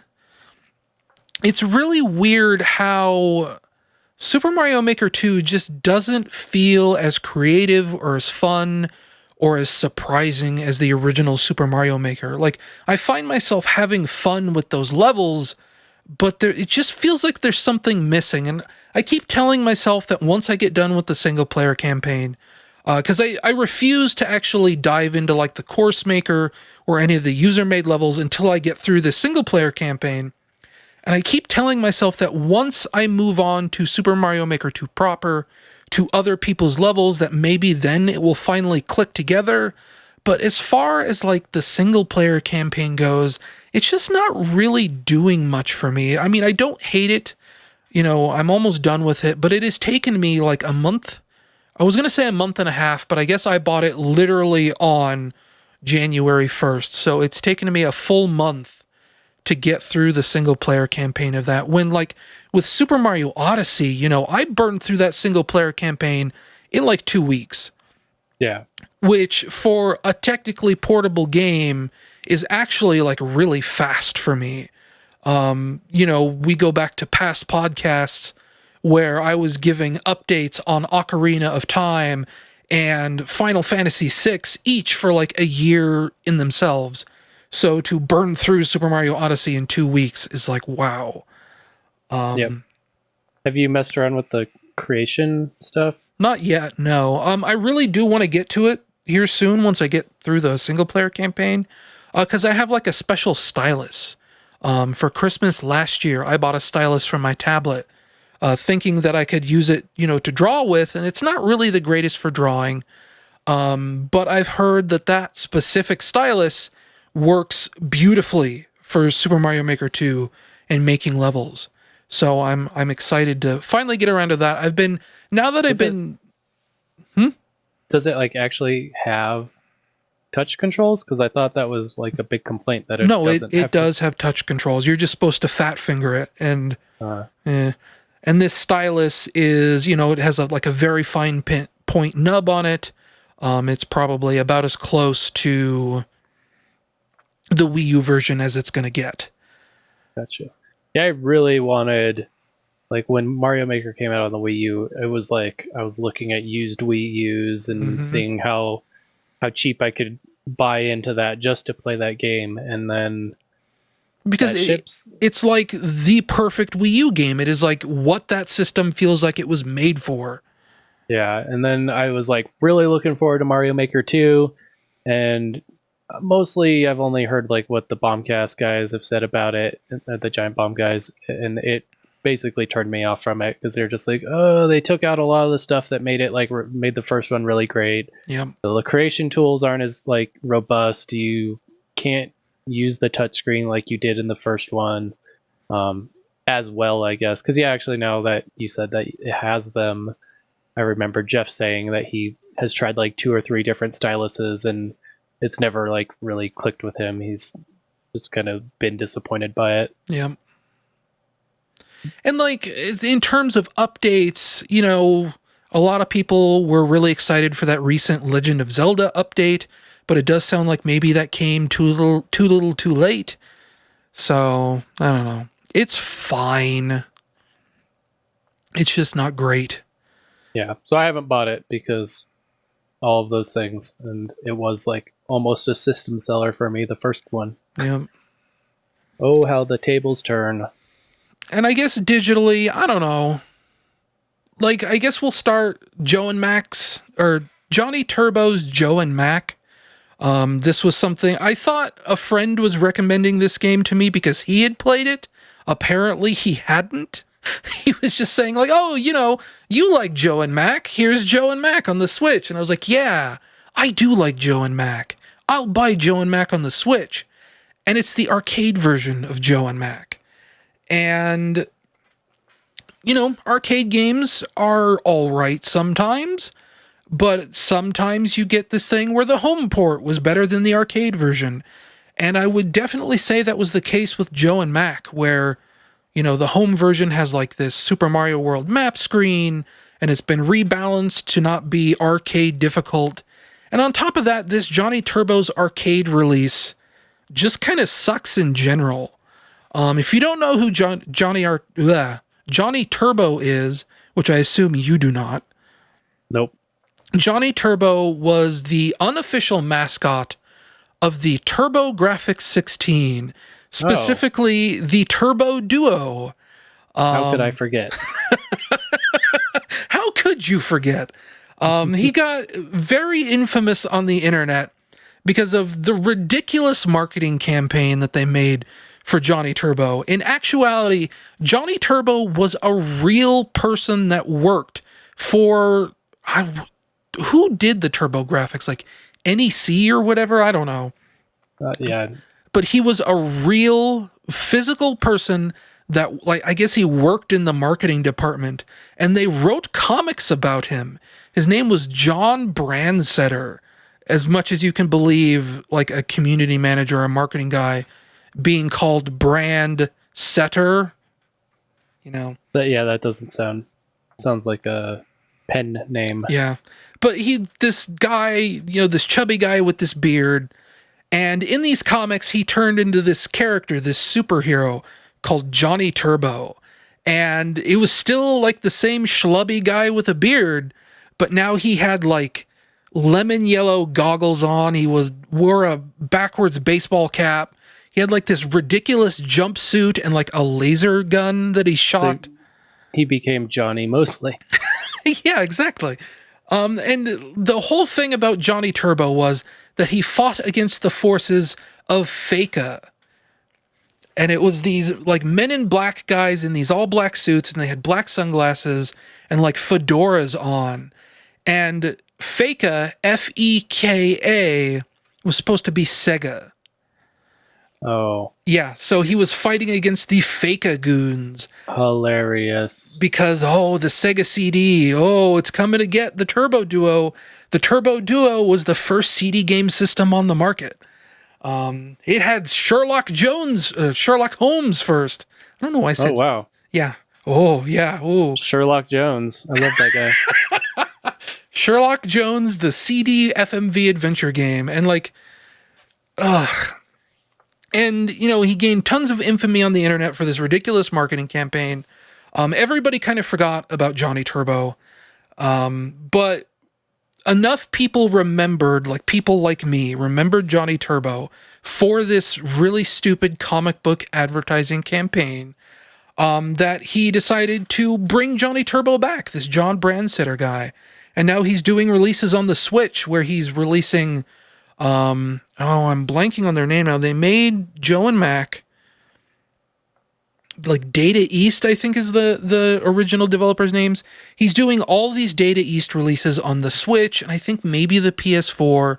So it's Joe and Mac, it's Burger Time. Windjammers. What is it? Windjammers? I don't. Windjammers is a Data East thing. I don't think he has the rights to Windjammers. Yeah, that already came out on because it was also no, actually it wasn't Data the SNK. Neo Geo guys. That's what I was gonna say. And that already came out on PS4 and Vita. Yeah. But to get back to the point of Joe and Mac, and why this version sucks so bad, if you've ever like poked around in MAME, you know that like arcade games have like settings menus, right? Where you can set how many credits you get, you can set difficulty, all these other options. With the Johnny Turbo's arcade releases, you don't get any of that. You get it at the default difficulty, the default settings, you can't change it, which means that it's actually like super hard. I'm actually currently stuck in that game on like the third level because it gets to one of those like quarter muncher sections where you're just meant to die over and over and over and over and over again. And the way Joe and Mac handles its death system, like if you die or if you get a game over, you have to restart the whole level all over again. And that just creates this really nasty problem where I spent like $2 on this version of Joe and Mac, and I can't get past the third level, and there's no options to make it easier or anything like that like you'd expect from an arcade release like this. So definitely do not recommend Joe and Mac from Johnny Turbo's Arcade. It has like all these like video filters and it's a gross release. I don't like it. And like I said, he's done other things. He's done like Burger Time. He funded a brand new Data East game called Heavy Burger. That's like sort of like a Mario Party mini game collection based on all these different Data East properties. Very weird. Um, I love Burger Time, just for the record. do you really? Yeah. Huh. Burger Time was always one of these games where, like, I'd see it on the NES, I'd see it on arcades, and I'd think, wow, that artwork looks really awesome. All these giant, hamburger condiments. Like, that's really cool, that's really fun. And then I'd play Burger Time, and I'd have no idea what I was doing. You gotta beat Johnny Pepper or whatever your name is. Peter Pepper? Peter Pepper. I don't know. All I know is that anytime I go to Barcade, which isn't very often, but when I have, Burger Time and Tapper are the main games I end up playing. Love me some Burger Time. And it's one of those things where now that I'm older, I'd probably understand Burger Time more. But I just have this thought in my head of starting up Burger Time on the NES and just being like, what is this game? What do you do? I could see why on the NES with the graphics being probably a lot more abstract. Well, also expecting Super Mario Brothers. Oh, yeah. I mean, it's just like a one-screen game like Donkey Kong, and you have to go through and make the different components of the burger fall while avoiding the ketchup and mustard bottles or whatever, and hot dogs, and hot dogs. And once they all fall down to the ground, and you complete the actual burger, then you get to the next screen, or all the burgers. I think there's 3 per stage or something like that. Love me a floor burger covered in chef footprints. Yep. But they're giant. They're giant burgers. Oh yeah, a very heavy burger, as one would say. Yes. I don't know, if I should. I went on kind of long about Joe and Mac there. Fast RMX, pretty good. Fast Racing Neo was a absolutely beautiful Wii U game, but it was super insanely difficult. And Fast RMX is just a Switch port of that, made a little bit easier. It feels like a game that I can actually finish, as opposed to the Wii U version, where I don't think I ever actually got above second or third place on even the easiest difficulty. But this actually feels, it's not too easy. I don't feel like I'm clearing these races by accident. You still have to pay attention and drive well, but it's better. It's just more balanced. And it comes with all the DLC from the Wii U version. The Wii U version had a $10 DLC pack that doubled the amount of content in the game, and RMX just comes with that out of the box. It is just all around a much better product. The Sega Ages games, I have reviews of some of those I just posted this week on TSSC News. You can go read those if you want. Links will be in the show notes. Those are all good. They're the later releases seem to be better than the original releases. Virtua Racing was among one of the very first Sega Ages games to hit the Switch, and it feels a little bare bones compared to Shinobi and Fantasy Zone, which are, the 2 newest ones. Shinobi and Fantasy Zone have tons of new bonus features, whereas Virtua Racing is just kind of the raw basic arcade game. And there's nothing wrong with that. It's fine. But it does feel like the sort of thing where you play it for 20 minutes and it's okay, I know what this is. I don't need to play it anymore. But it's a good port. I like it. I enjoy it. Again, I will say, go play Asphalt 9. That game is amazing. The best arcade racing game since Burnout 3 on the Xbox, let's say. Or I guess PS2, depending on where you played it. Asphalt 9 feels like magic in that it's from, I was saying this on a stream, I think yesterday.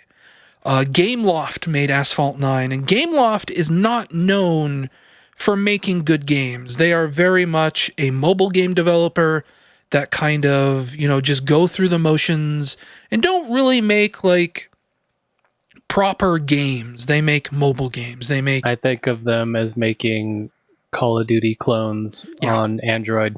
Right. Yep. And, they were behind Turtles in Time Reshelled on the Xbox 360. They were behind that terrible Earthworm Jim HD port that's just awful. They did Sonic Runner's Adventure on Android, which was terrible. They are not a good developer. And Asphalt 9 just is amazing. Well, they had 8 chances or 8 tries to get it good. So Asphalt 8 is also amazing too. That's on, I think, Xbox One. That's on PC. Asphalt 9 is on PC. It's also on Switch. I really recommend it on the Switch. Just a very fast, simple arcade racer. Again, sort of like Burnout, where you have takedowns and there's like a trick system. It looks absolutely gorgeous. I don't want to say never, but it's not very, it doesn't lean on you super hard to pay money for it, unlike, say, Mario Kart Tour or whatever. Just a very solid, fun game, completely free. Don't have to spend any money on it. Please, somebody look up Asphalt 9 and play it. I will. Thank you. Because I did my Switch year in review, and it's like, for 2019, it's like, you played 6 hours of Switch. I did not play my Switch very much last year. Mostly what I played was Dead Cells and a little Diablo 3. Yeah. Diablo 3, good port of that game, but all the console ports are good of that game, so it's not surprising at all. Yeah, I'm thinking maybe one day I'll get Diablo 3. I got gifted the PC version last year, and I didn't really put much time into it. It's a good way to play that game. I primarily I have it on PC, I have it on PS3, I have it on Switch. Fuck, I have it on Xbox One too, because I bought it for like $10 or something at one point, thinking like, oh, Melissa and I will play this again. Basically, Melissa and I played through it like 4 times on the PS3, on that original port. This was before the Reaper of Souls expansion came out. Yeah. So we got our fill there, and then I've never actually completed it on any other platform since, despite buying it 3 more times. But it's a good game to just kind of zone out to, and for me, commuting on the bus every day, it was a good one to just like, let's do a podcast and churn through a dungeon. Yep. I guess I could talk about Tetris 99. I don't know. I played that twice. I'm surprisingly addicted to Tetris 99. When I house sat for a cousin back in August, they left their Switch behind and said, oh, play whatever you want. And what I ended up playing the most was just Tetris 99. And even now that I have my own Switch, I play Tetris 99 like daily. Usually like 4 or 5 games in a row. And I never thought I was like that big into Tetris, and now like Tetris 99 is getting me into Tetris big time. See, I'm like the opposite. I always thought of myself as being pretty into Tetris, and then Tetris 99, I was like, I'm getting owned so hard. I don't even make it past like top 50 most games. Yeah, like sometimes that just happens. Like I was tweeting about it a couple weeks ago that I hit a really nasty like day in that game where it felt like I had a kick me sign on my back, where I was just getting like obliterated before even making it out of the top 80.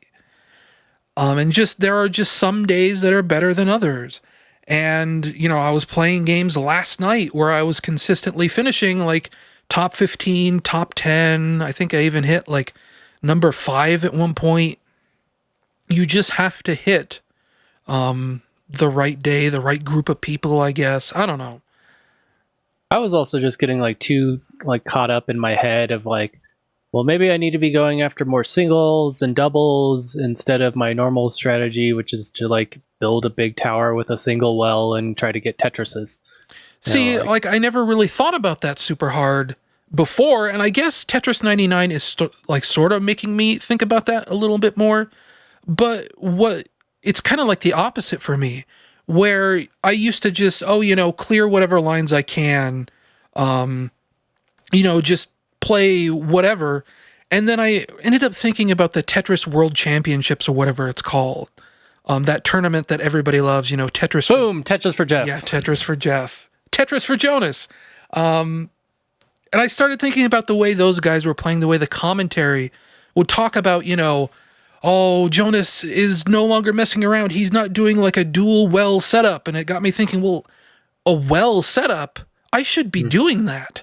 I shouldn't just be putting random blocks around and just picking up lines wherever I can get them. I should actually be like organizing a space. And since I started doing that, that's when I'm starting to get, top 10, top 5. I think the highest I've gotten is the like third place. And it's kind of transforming the game of Tetris for me. Yeah, I had that with Tetris DS. That's the game that I really sunk my teeth into and got really hooked on Tetris wise. And I was playing that online even because the multiplayer on that game was really fun. But then time went on and you would only get matched against people with Japanese character names that would just completely annihilate you. But yeah, that's like where I cut my teeth on Tetris basically and learned all that of terms of keeping your left or your right side open for Tetrises as best you can, and just like if you have to like burn, as they say in the World Championships, burn a few lines to get to a line piece, and then just always be going after Tetrises. Never quite got far enough to like really wrap my head around like T-spins. Yeah, like Tetris 99 has daily challenges like every battle royale does. And it keeps giving me ones that are like, get 3 T-spins in a match. And I'm like, what is a T-spin? And then I looked it up. Yeah. And it's one of those things like, I'm never going to do a T-spin. Yep. It feels like you have to engineer a specific slot for that to fit into, and I'm never going to do that. Yeah, pretty much. So, I don't know. Tetris 99, good game. I guess that's it for the Switch for me. It's a cool game. Puyo Puyo Tetris is also on the Switch. I have that on Switch, and I've never played the Puyo Puyo part of it. Only played the Tetris side. It's weird playing that game. I don't have it, but I have the demo. And going from Tetris 99 directly to Tetris Cross Puyo Puyo, the Tetris part in that game feels so slow. Yeah, I could see that. It is amazing how quick and responsive Tetris 99 feels. Nothing's ever really like gotten its hooks into me like Tetris DS. Yeah, that was a very good version of Tetris. To the point where like I dug out my DS a few months ago and charged it back up and played some more Tetris DS on it and took it with me on the bus for a little while and was playing it there, and like, yeah, this game still rocks. Part of that is the DS Lite's D-pad is one of the best. Yeah. Do you have like a Pro controller or whatever for your Switch? I do, and I never use it. Yeah. I got an 8-bit dough with my Christmas money, and it has a pretty nice D-pad on it. I don't like... I'm holding it right now, and one of the things that I don't really like about it, sometimes pressing right can feel a little crunchy. I've also heard from friends that it's not very good with diagonals, but so far I haven't really had too much problems with it. The 8-bit dough SN30 Pro Plus. Yeah.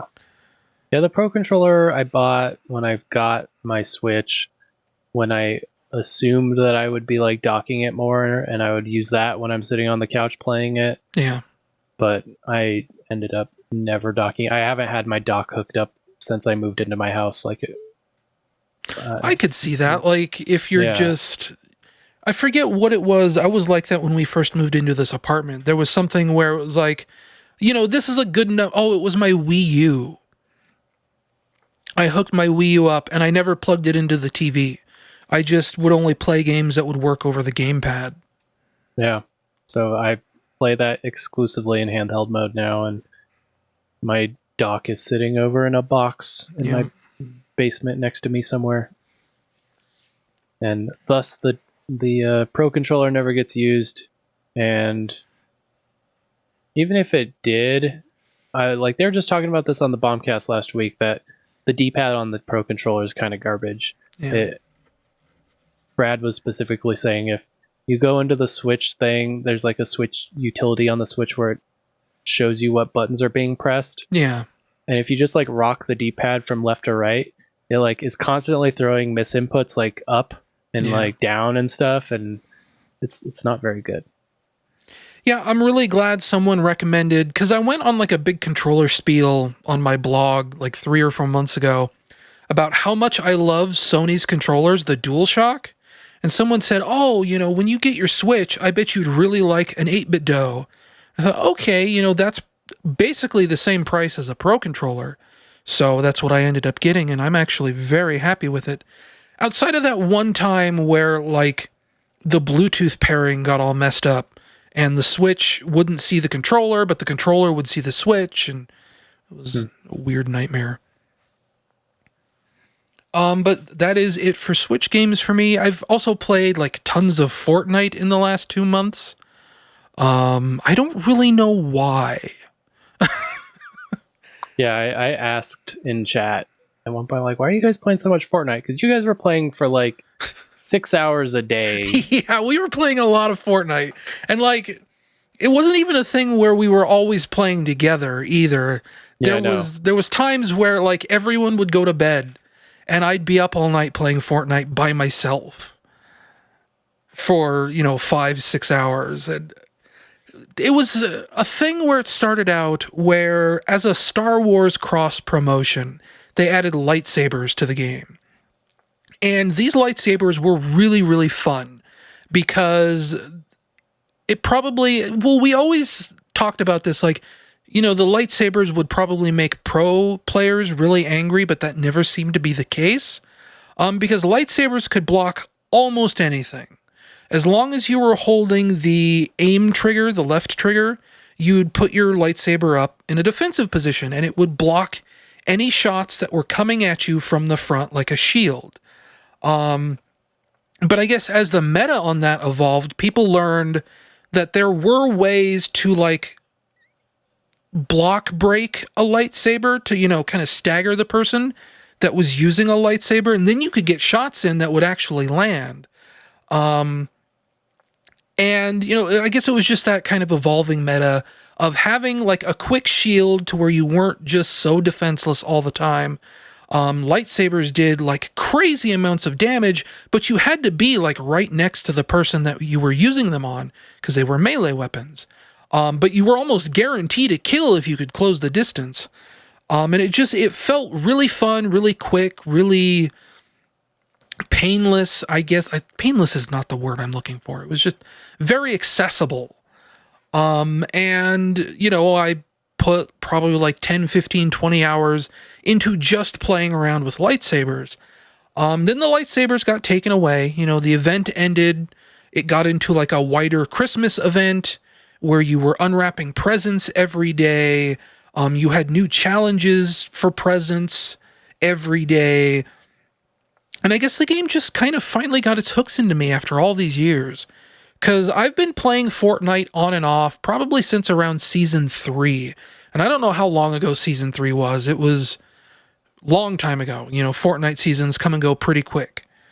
So that was probably, right around the start when Fortnite was blowing up really big. And, it's been one of those things where I play it every now and then, but it never really gets into me. And, lightsabers ended up being that kind of bridge where I was playing Fortnite seriously for a change. And you get into this kind of thing, like one of the things that separates Fortnite from PUBG, I guess it used to, not anymore. PUBG has kind of caught up big time, is the challenges.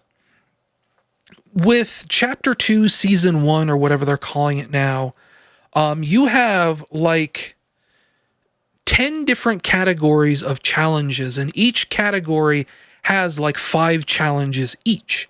And they're all like named after different things. I can't even remember them off the top of my head, actually, but they're all themed around like a specific location on the map. So you'll have like 3 fish out of a pond at the swamps. Do a time trial boat challenge around Lazy Lake. Do a swimming challenge around the power station. All these kind of like, they're not even about shooting people, which I think is the important thing. Because PUBG does do these challenges, but they're mostly about playing PUBG. They're about using specific guns, getting specific numbers of kills. They have like eased up on it being so heavy on that. It's a lot of like break 5 windows, loot a level 2 vest, drink 10 energy drinks. But even then, like, Fortnite goes even beyond that. I think this is only for the Battle Pass. I don't know if freebie users get this or not.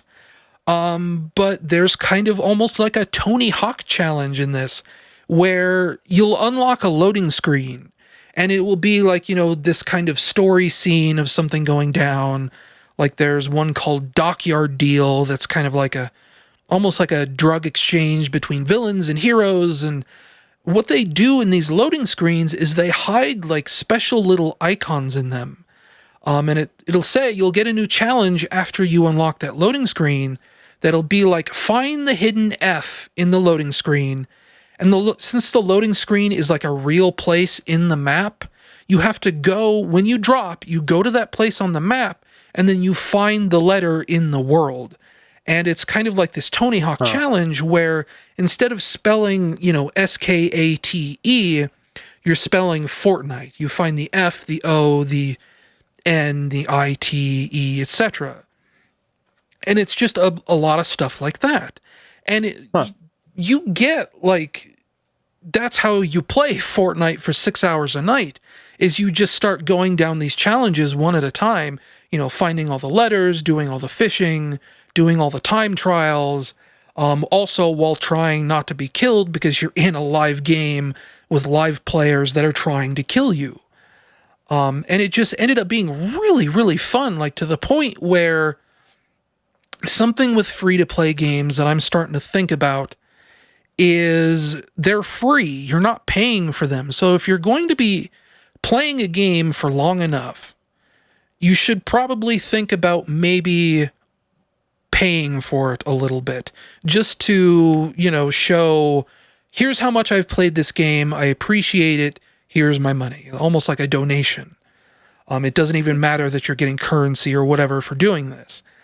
So I spent $10 on a battle pass because I'd put, 30 hours into Fortnite over the course of like 2 weeks. And I thought, okay, well, that's a lot of Fortnite. I should probably pay for some of it. And that in itself unlocks like even more challenges.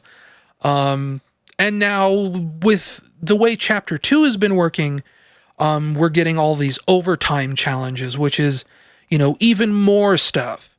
And I just prestiged a challenge category, which is even more stuff. And it's just challenges on top of challenges on top of challenges. And some of them are these sort of, really grindy things like heal certain amounts of damage, do certain amounts of damage with weapons. But it's also all these alternative things like go to this specific location and do a weird thing. And it's just very, very, very fun. Cool. Yeah.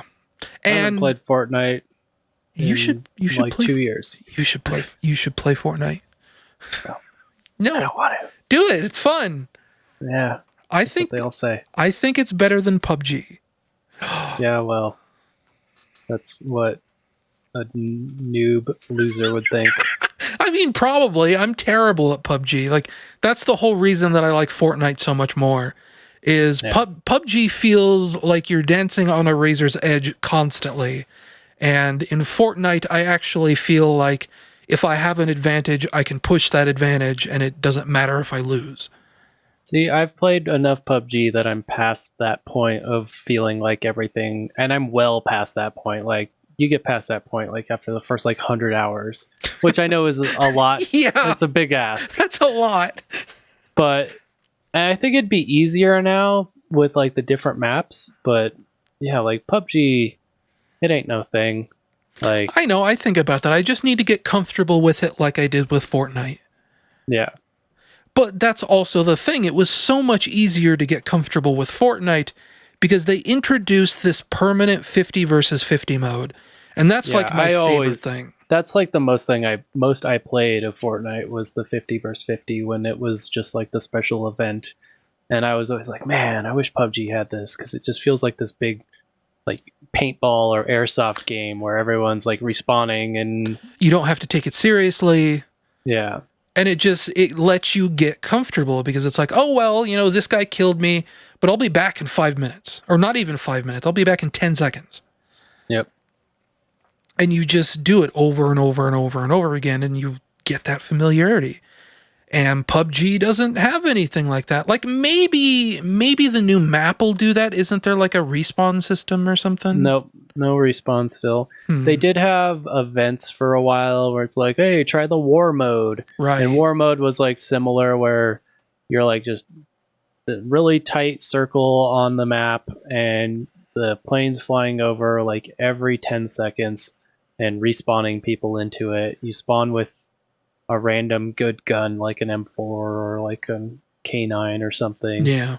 And it's squads of 5, I think is what it was. That's and weird. It was like first squad to like 100 kills wins. Huh. And it was fun, but it wasn't like super deep, and it wasn't something you could really sink your teeth into, like the 50v50 mode. Yep.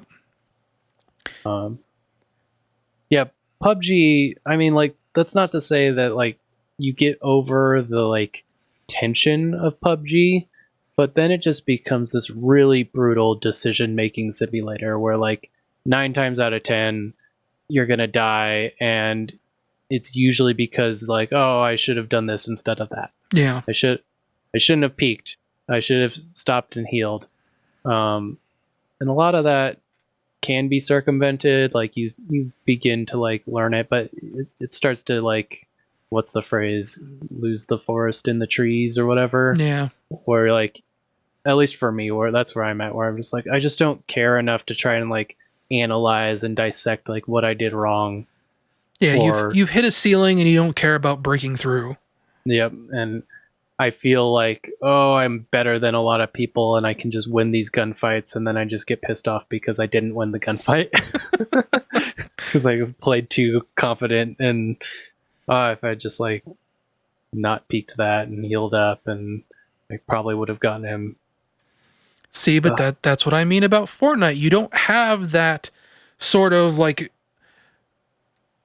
what's the word I'm looking for? It's not this kind of one mistake will kill you sort of game. Yeah. I get that. But on the other hand, the gunplay in PUBG is actually good. So it's gotten a lot better in Fortnite. Since Chapter 2 launched, like one of the things that really put me off of playing Fortnite before, I don't know if it was like a netcode thing or what, but I would shoot people and I would see my bullets pass through their body and it wouldn't do any damage to them. And now probably like low tick rate servers. Something like that. Now they've implemented like more systems, like with shotguns, you actually have like hit indicators on like your HUD that show you where each like buckshot hit them on their body. And just bullets are connecting so much more since Chapter 2 launched. It just feels so much better to play now. Huh. But building sucks. Yeah, well, that's the one thing that I cannot defend. I do not like building in Fortnite, and it's one of those things that I just completely ignore because who cares? Like you don't. And I wouldn't even say it sucks. It's just like it's totally not an interesting mechanic to me, and it's the way you have to do it isn't fun in my head. Like I don't want to learn how to get good at that. It feels like learning how to pat your head after learning to rub your tummy. Yeah. It's like, great if you're good at that, but who cares? I'm very good at rubbing my tummy. I'm the king of rubbing my tummy. It's also like really counterintuitive for me because I play shooters, Counter-Strike, PUBG with a really low mouse sensitivity. Yeah. And to be good at building in Fortnite, you got to be able to whip your mouse around really fast and play with like a relatively high sensitivity. So anytime I tried to play Fortnite and wrap my head around like getting a balance between like, okay, I can like still aim and not like overshoot my arm when I'm flicking onto people and still be able to build at least somewhat competently, it was like, oh, I'm just struggling and I don't want to be good at this. I don't care enough to try and get good at this. Well, that's the other thing. I've been playing Fortnite 75% on a console on a controller, which is insanity. But you don't have like very quick aiming on that controller. And transitioning to the PC, because one of our mutual friends was like really writing me, install Fortnite on the PC. It's better on the PC. You'll be able to build with me if you play it on the PC. And even on the PC, like it really taught me how much playing on a controller mattered with that really low sensitivity. You learn like a patience for aiming that you just don't get when you have this mouse with this really jittery mouse movement. So even on the PC, I turn my sensitivity way, way, way, way down so that I get that kind of really patient aiming. And, it doesn't really matter. Like, I can't build for crap in that game still. And I still have fun with it. Yeah. It's very much the kind of thing where, like, people can kill you because they're better at building than you are. But it doesn't matter because it is such, like, a weird, disconnected element from that game where it feels like a completely different thing. Like it's a different skill, like I said. Yeah, and this is still like just holdover from when I played, and there wasn't anything else, but it was just pure battle royale. Yeah. And basically it was build or get builded on, and you get owned. And like, there's no way that you can, not no way, but it's really low probability of you making it through the end game or even to the end game and making it past encounters unless you can build. Yeah. And it does sound like they've done a lot to circumvent that, or at the very least give you a lot to do other than play the actual battle royale part of the battle royale game. Right. And like that was the other thing about lightsabers that was really good. It was a really good counter to building because lightsabers could just tear buildings down so easily. It was like the easiest thing in the world. So like in a 50v50 mode, you'd get these guys that would just pull out their lightsaber and they wouldn't like attack anyone. They'd just go around tearing down buildings because it was just, hot knife through butter, basically. Yeah. And that's one of those things that I think that kind of like 50v50 mode, they really need to make a permanent part of Fortnite. Maybe not the fact that lightsabers are like this super overpowered melee weapon, but just something to take down buildings quickly. Yeah, hard counter to buildings. Right. Because you get into these situations, this matchup, where somebody will build a little box around themselves and you can't get to them because they just sit there and the wall you're trying to take down, they're sitting there mashing the repair key. And it comes down to who has the more resources. Do you have enough bullets to take down their wall, or do they have enough wood to keep their wall up? And that matchup sucks. Yep, I've seen quite a bit of that when I would still occasionally watch some Fortnite streams here and there. And I feel like it happens a lot. So buildings definitely need like a hard counter. And then, like, on top of all this Fortnite I've been playing, that same mutual friend we've been talking about, he bought me Save the World, which is the sort of tower defense kind of single player. The horde mode. Yeah, horde mode. Not single player, but, you can play it PvE. single player. Yeah, PvE. And that's fine. It's not super great. Like, I don't hate it or anything. It's just... it takes a very specific kind of person, and I'm still wondering if I'm that kind of person. Like, I'll play it. The premium currency in Fortnite Battle Royale is V-Bucks. And normally you have to spend real money on V-Bucks, but if you have Save the World, they do give you free V-Bucks quite often for just doing, like, simple daily missions and whatever else. You can get like 150 V-Bucks daily, I think he said, if you do all your dailies and stuff. So it is, it's a good way to earn currency without spending real actual money on V-Bucks, as I did when I bought my battle pass. Yeah. That was a lot of talk about Fortnite. We'll just rip through the rest of my list here because it's pretty short stuff.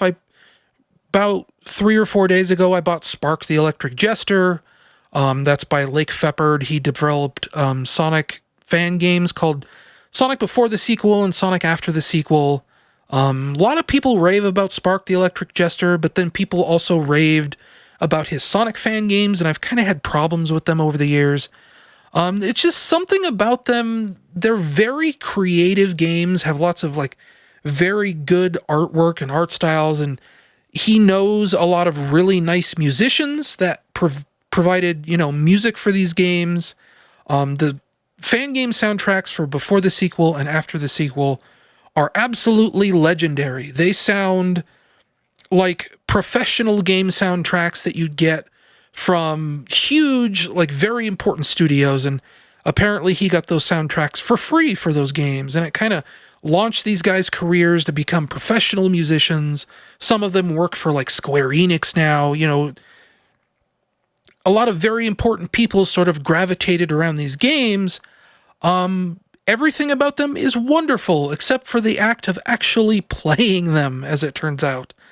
Like I said, very creative games, but something about the way they're paced, something about the way, they build up difficulty is just really, really, really flat. There's just not good, like, difficulty escalation in those games. In the Twitter thread I did just a few days ago, it's like, you play one note and you hold it there, and that's Spark the Electric Jester. And that's also, I guess, his fan games too. It's just very nice to look at, very nice to listen to, very, I don't want to say boring, but they don't hold your attention for very long.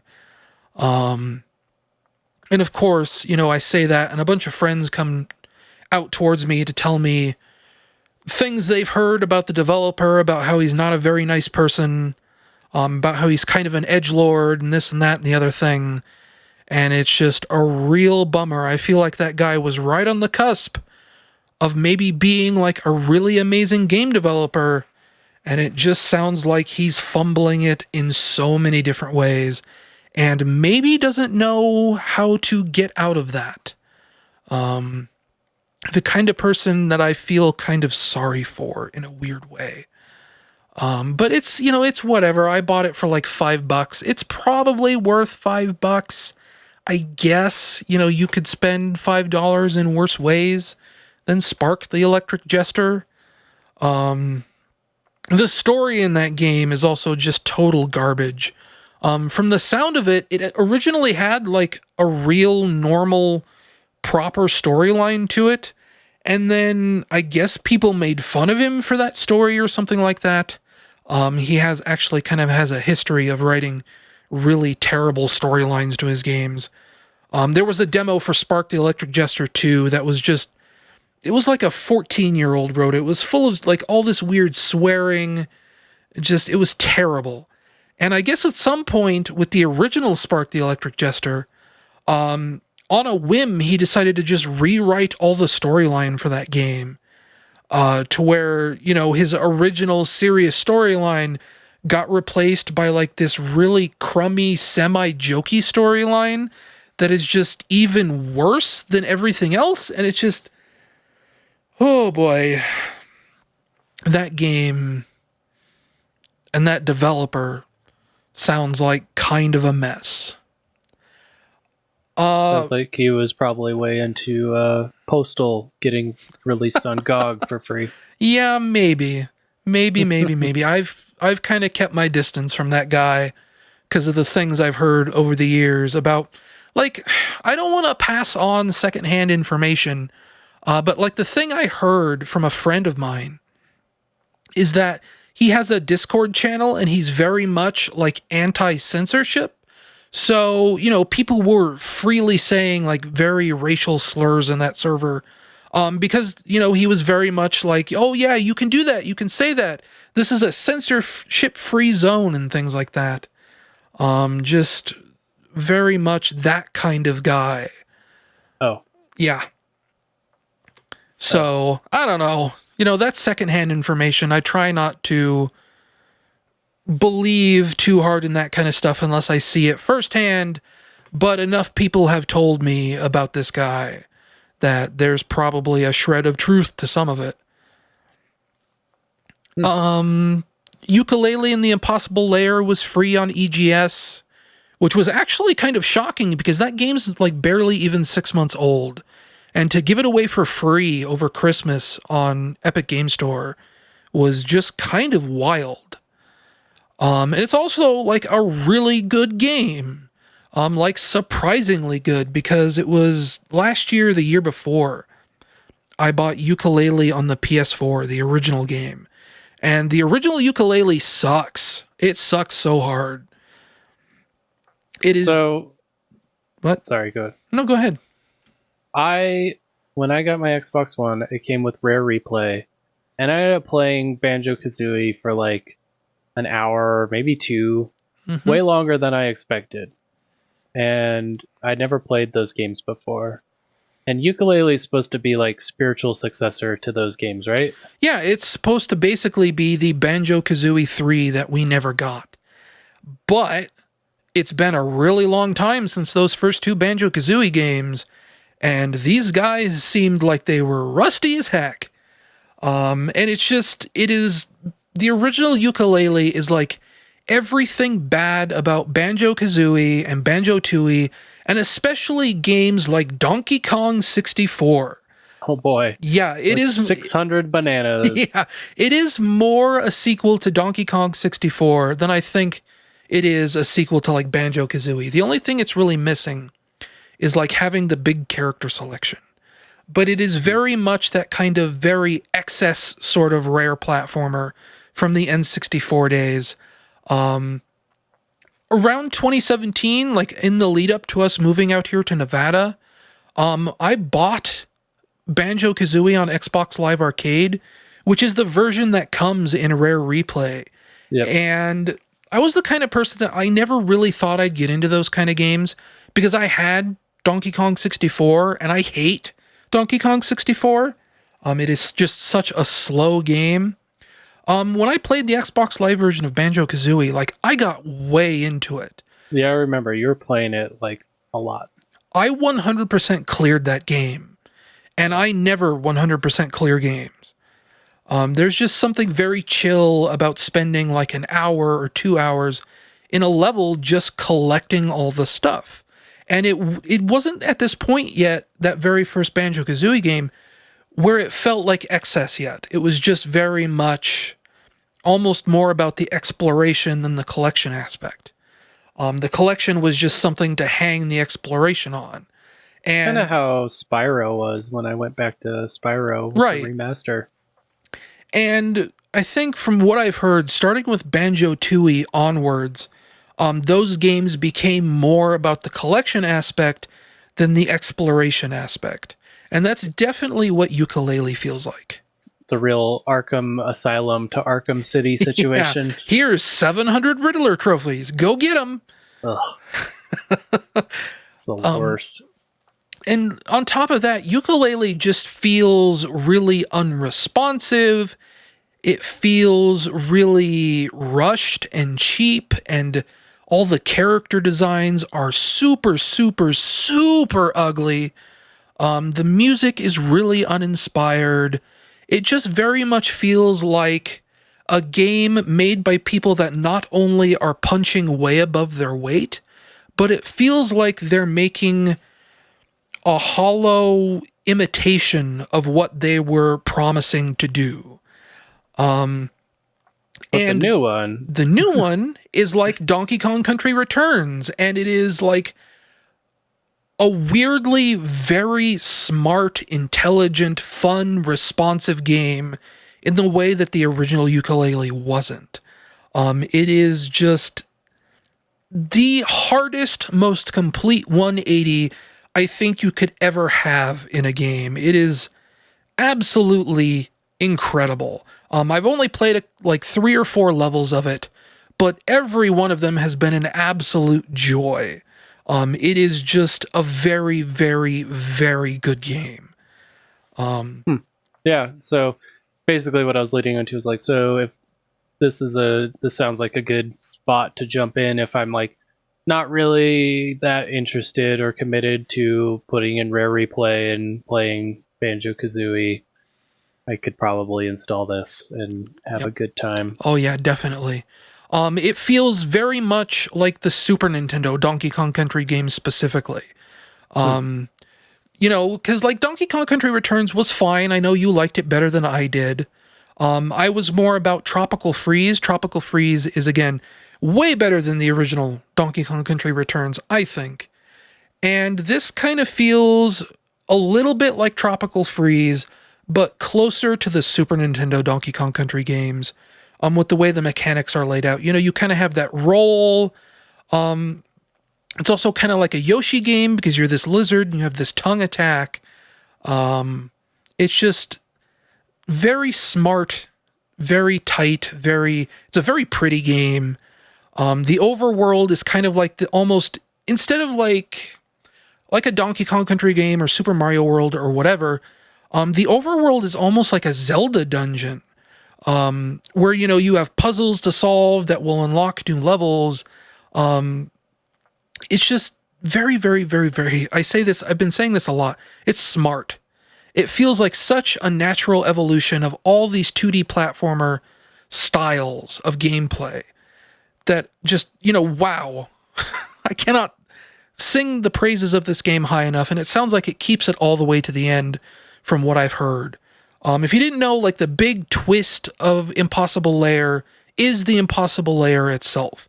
It kind of does like this Breath of the Wild sort of thing, where you can tackle the final level at any point you want, but it's an incredibly difficult final level. It's like an hour long from what I've heard. It's very, very long, very difficult. And what you're supposed to do is, over the course of playing the game, of completing the levels normally, your collection resource is like an invincibility timer of sorts. And the whole idea is that as you complete levels, you get more and more invincible to better deal with how impossible the final level is. But again, if you're really good, you can just beat that final level on your first try.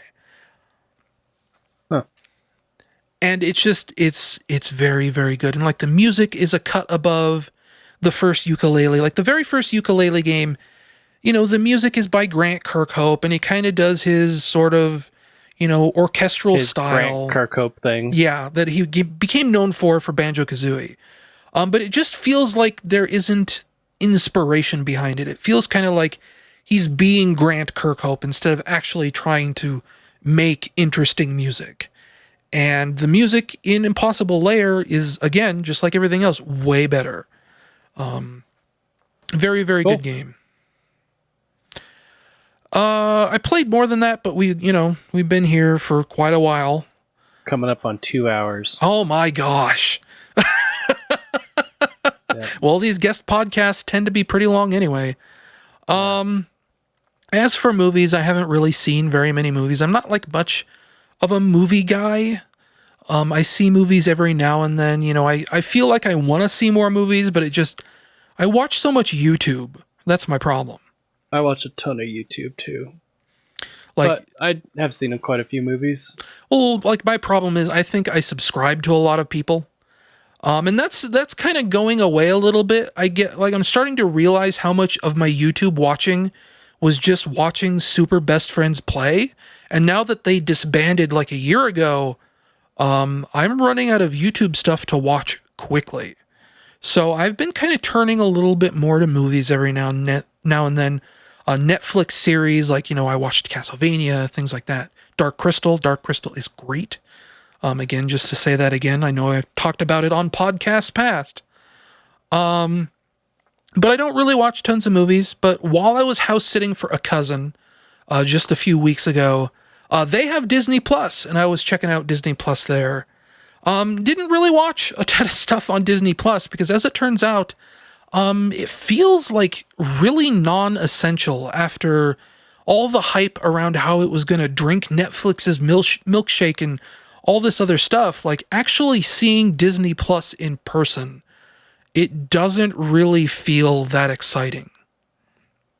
Yeah, as my coworker said, more things have left Disney Plus than they've added since the service launched. Well, not even that. It just feels like the Disney Channel, the streaming service. Yeah, and that's actually what I was talking to him about it. He was like, "Oh, we went back and we watched all these things." And I was like, "I have access to like watch Aladdin or the Lion King. I'm talking the animated Original, ones. Or like Fox and the Hound. Like I have all those on DVD or Blu-ray. Right. Like the ones that I want to watch, I can watch anytime I want. And I don't really care about like, oh, I can watch Lady and the Tramp, I guess, or the Aristocats, or Right. 101 Dalmatians, or anything like Alice in Wonderland. Yeah, like not a big deal to me. And like all their new stuff, like, I'm sure DuckTales, a lot of people are fans of DuckTales. I've wanted to watch DuckTales. I don't really think I need Disney Plus to watch DuckTales. Yeah, my sister got Disney Plus for like a year of it for Christmas. They bought it, and like a month in, like a couple weeks ago, she's like, "Yeah, like we haven't actually even finished The Mandalorian. We just pretty much only watched The Simpsons on it." Yep. And like that's the thing. You go through and it's like, okay, the one thing for like my demographic, this, single guy, 36 years old, is The Simpsons and The Mandalorian, and that's it. And The Mandalorian really cooled off fast. Like, there was a lot of hype and a lot of people saying like, "Oh my god, it's so great." And then like that really went downhill after a while. And now I'm at like Choco Taco, the streamer, was one of the ones who was like talking about it like every episode, and then like third episode in or something, he was like, "Yeah, the show's like not actually very good. I mean, like it's entertaining, but it's like it's not great." Like I heard it does pick up towards the end, like there is kind of like a slump in the middle. But yeah, like And so yeah, like, just word of mouth made me go, "Okay, I don't really feel like I'm missing anything by not seeing this." Right. And now that I've seen Disney Plus for myself, it's like, yeah, maybe I don't need Disney Plus. While I was house sitting for her, I watched The Rescuers Down Under. Probably the first time I've seen that in like 20 years. I was all about that movie when I was a kid. And that was fine. I watched Halloween Town 2 because I think it was last Halloween I saw Halloween Town 1. And I was like, this movie sucks, but I kind of want to see what the other ones are like. And then they were all over the place, and then Disney Plus launched, and Halloween Town 2 just vanished off all the streaming services. That movie was a made-for-TV Disney Channel movie, so you can infer from that what you want. I actually wrote a review for it on IMDb. I'll probably link it in the show notes. They have all of the like 90s Disney Channel originals on there. I think if they don't have all of them, they have most of them. Like, do they have Brink? I don't remember seeing that. That Brink is my jam. But they have like Mighty Ducks, which was a theatrical movie. They have Hatching Pete. They have HE double hockey sticks. Was that that wasn't a Disney Channel. It was. It was? Yep. Well, no, they do not have that. Do they have Double Teamed? A terrible name. They might actually have Double Teamed. About twin sister basketball players. There's that motocross one, I forget what it was called, but it was like the girl's like cuts her hair to like look like a boy. Basically Mulan, but on motorbikes, like yeah. Mulan on motorcycles. Yeah. That was a good one. But they have Mr. Boogedy, that's my jam. They have Mr. Boogedy, but they don't have Bride of Boogedy, which is sacrilege. Not so much. Bride of Boogedy, like I watch those movies like almost every Halloween, or I used to. I kind of fell off of it since we moved, since I don't have easy access to a VCR anymore. And Mr. Boogedy is great. It's like 45 minutes long. You get in, you get out. It's cheesy, it's dumb, it's Halloween spooky. From what I remember hearing, Mr. Boogedy was actually like a failed pilot for a TV show that they just spliced together as a movie, which happens more often than you think. A lot of made-for-TV movies are actually stealth pilots for TV shows. And then once the movie version of Mr. Boogedy took off, they said, okay, let's make a real movie this time. So Bride of Boogedy is like a full 90-minute movie, and it is so boring. It has so many like subplots, and they're so slow and boring, and the movie is so cheesy. It just sucks. So it's not like a big deal that that's not on Disney Plus. But that goes to show you, there are gaps missing on that kind of stuff. Which doesn't make a lot of sense when it's like, this is your original content. Where were you streaming this otherwise? Yeah, I know.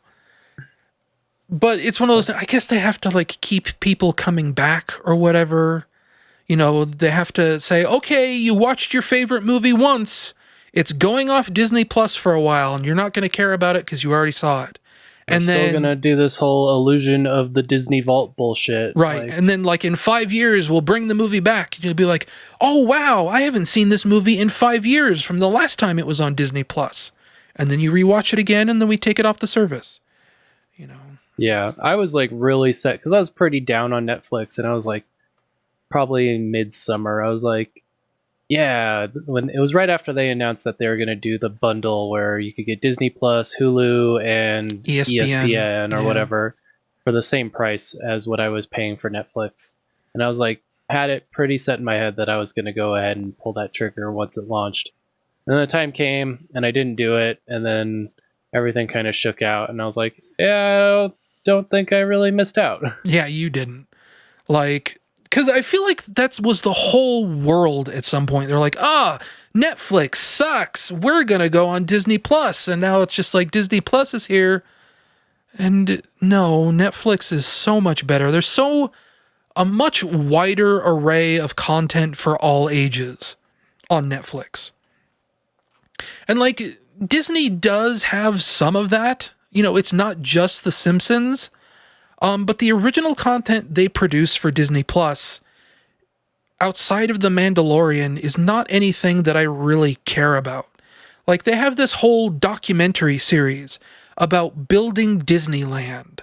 And you read, like, the episode descriptions, and they sound, like, really dramatic and everything, but I don't trust Disney to talk about itself in a way that actually contains drama, or like they wouldn't talk negatively about Disneyland. Yeah. They aren't going to get into the nitty-gritty drama of what really happened.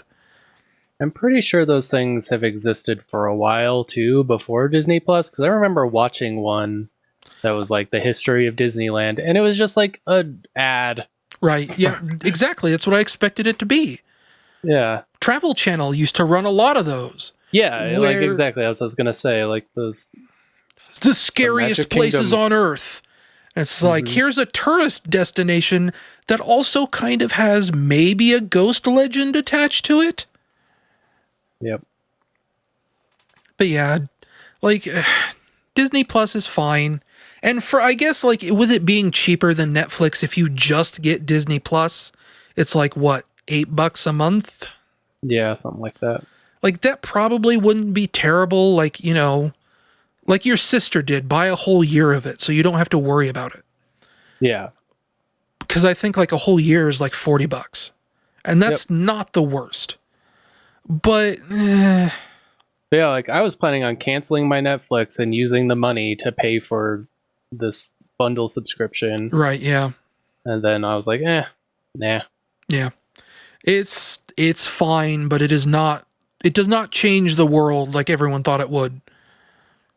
My coworker says that the player and stuff is also really crappy and doesn't like have auto adjustment for quality. I'm trying to think if it did or not. It might now. I think that was something that I noticed. Like, it started out really blurry, and it looks really nice once it gets up to full quality. It looks like a Blu-ray.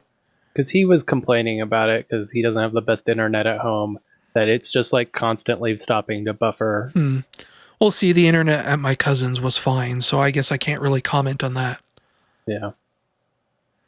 But yeah, it's like, oh, I hope you like Marvel movies. I hope you like Star Wars.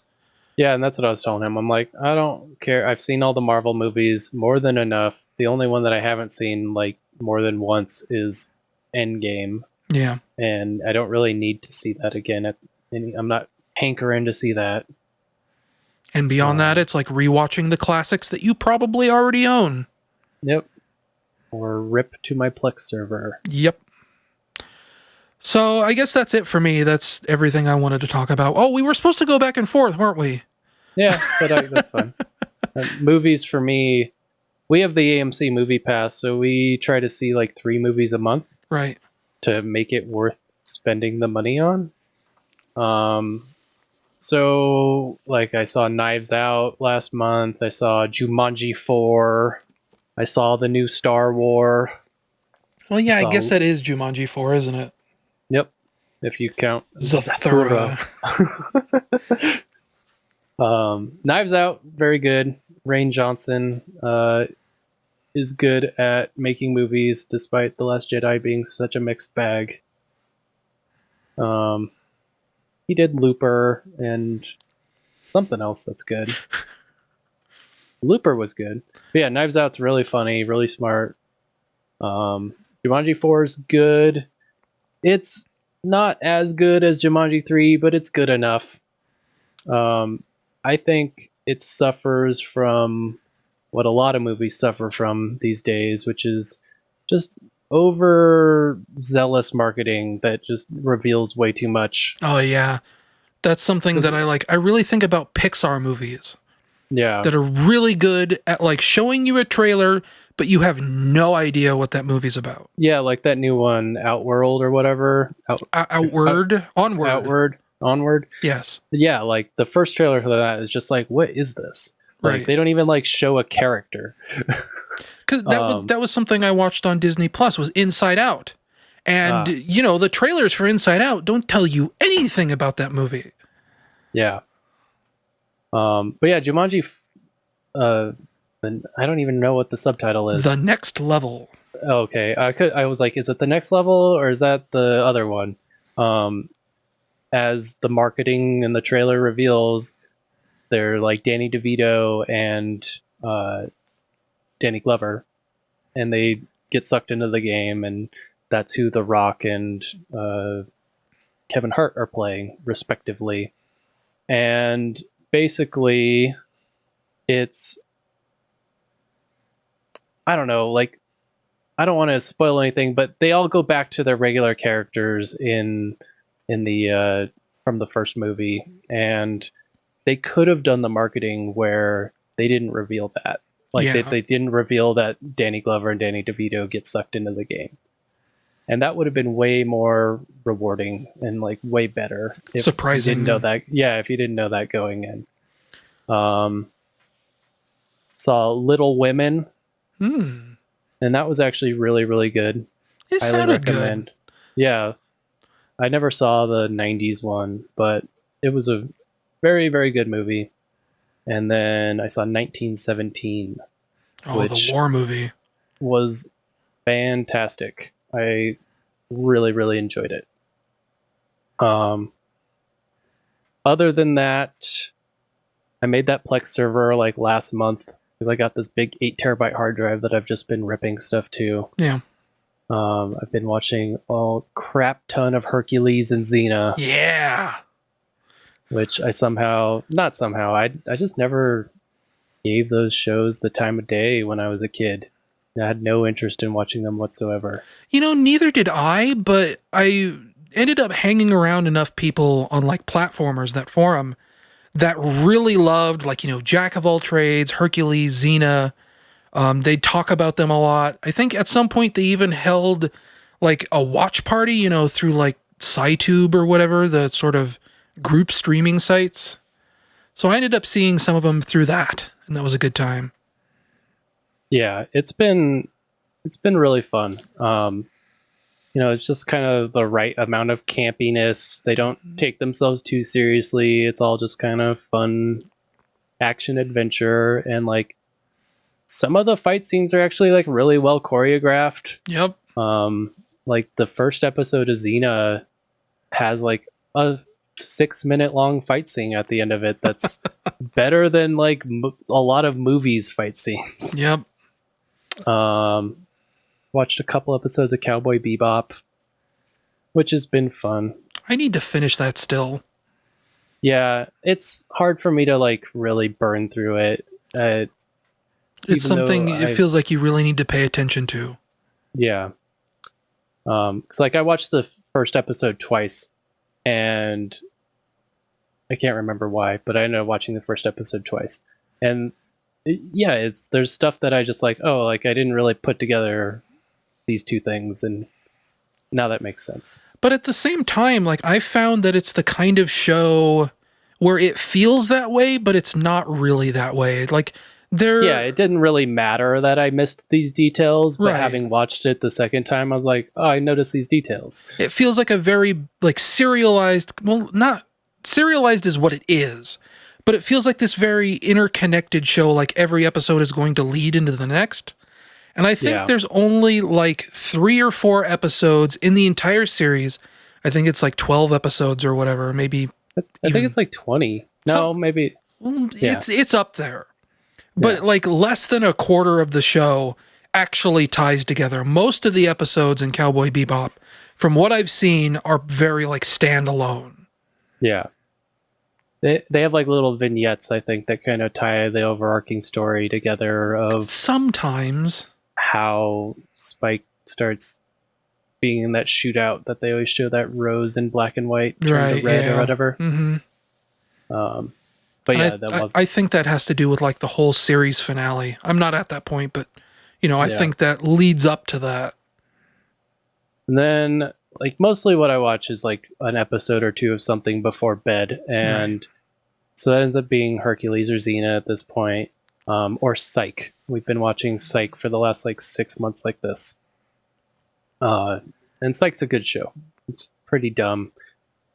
Yeah, but it's dumb in a good way. Yeah, it's dumb in a good way. It's funny. It's well written. It's a little sexist at times, which is just kind of shows its age. Yeah. But still a good show. It's on Amazon, so we end up watching that. And then next, you got to watch Buffy. Well, like a few years ago, we did watch like the first 2 seasons of Buffy. Yeah. And then the 3rd season where she like moves out and like, I don't know if she's like in college or what. Yeah, I forget. I forget. It got really bad. It's been a long time since I've watched Buffy. Yeah. Buffy was very much, I watched it while it was still on TV, basically. I watched it a bit because my mom and sister were way into it when it was on TV. But yeah, I think I remember talking about it with your sister. Yeah. But then Melissa and I watched it. It was like back when we lived in the apartment in Westminster. Yeah. So it was a while ago, but we like went on a stint watching a ton of Buffy, and that one season just like killed it for us because it was just so bad. It went so downhill. It does get better if I remember right. Yep. I think the 3rd season you're talking about is probably where she gets like the military boyfriend. I don't remember. I don't remember either. Yeah, that's mostly it. I watched a lot of YouTube as well. Usually like guitar related crap. So yeah. And then I've been reading some books. The main book I would like to mention is called A Year at the Movies. It's written by Kevin Murphy, who's the voice of Tom Servo in Mystery Science Theater. And it's a book from like 2001, 2002, where he spends the entire year every day going to a movie theater. Wow. Yeah. And then he writes like an essay recapping each week's experience. And so far it's pretty good. Like each week is kind of themed in some sort of way where like the first week he spent every movie in the very first row. And he goes to different movie theaters too. 1 week he only went to megaplexes. 1 week he goes to Sundance without like any Hollywood connections. So he's like describes having to wait in line multiple hours just to see these movies. I haven't gotten to this chapter yet, but one week he spends the whole week taking 7 different women to go see the same movie on different dates. So like, yeah. Probably the best chapter I've read so far is one where he goes to a movie theater located within a giant igloo in Canada, Okay. in Quebec. And I don't know, like something like just the way he like ends up writing about that chapter. It starts out goofy, like all of his chapters kind of do, but ends up being kind of like profound and beautiful by the end. Yeah. Because he's like talking about how he's just like the only one sitting in this like dome of ice watching this IMAX it's a documentary about the making of an IMAX movie. And Wow. he's just sitting there like freezing his ass off, like kind of buzzed because he was drinking a bunch of vodkas while doing it. And he's the only one there, and just like, yeah, it's like reflecting on that. That sounds really cool. And my biggest takeaway is that it's kind of a grumpy old man about megaplexes. Yeah. Like, he really doesn't like them. He compares them to like fast food restaurants and sensory deprivation chambers. Hey, man, I don't got nothing against sensory deprivation chambers. Yeah. He's just like, oh, you know, people don't go to movies for the experience anymore. They go to just like buy a product and be served it. And they're like, yeah, you're not wrong, but like, if I'm spending money to go see a movie, I don't want it to be on like a crappy screen with crappy seats with bad sound. Yep. But I do wish that movie theaters were more willing to play older stuff, rotate older stuff in, and not just only play new releases. Because that used to be the thing, right? Way back in like the 70s, is that movies would just come around again over and over and over again. Yeah. I guess. I don't know.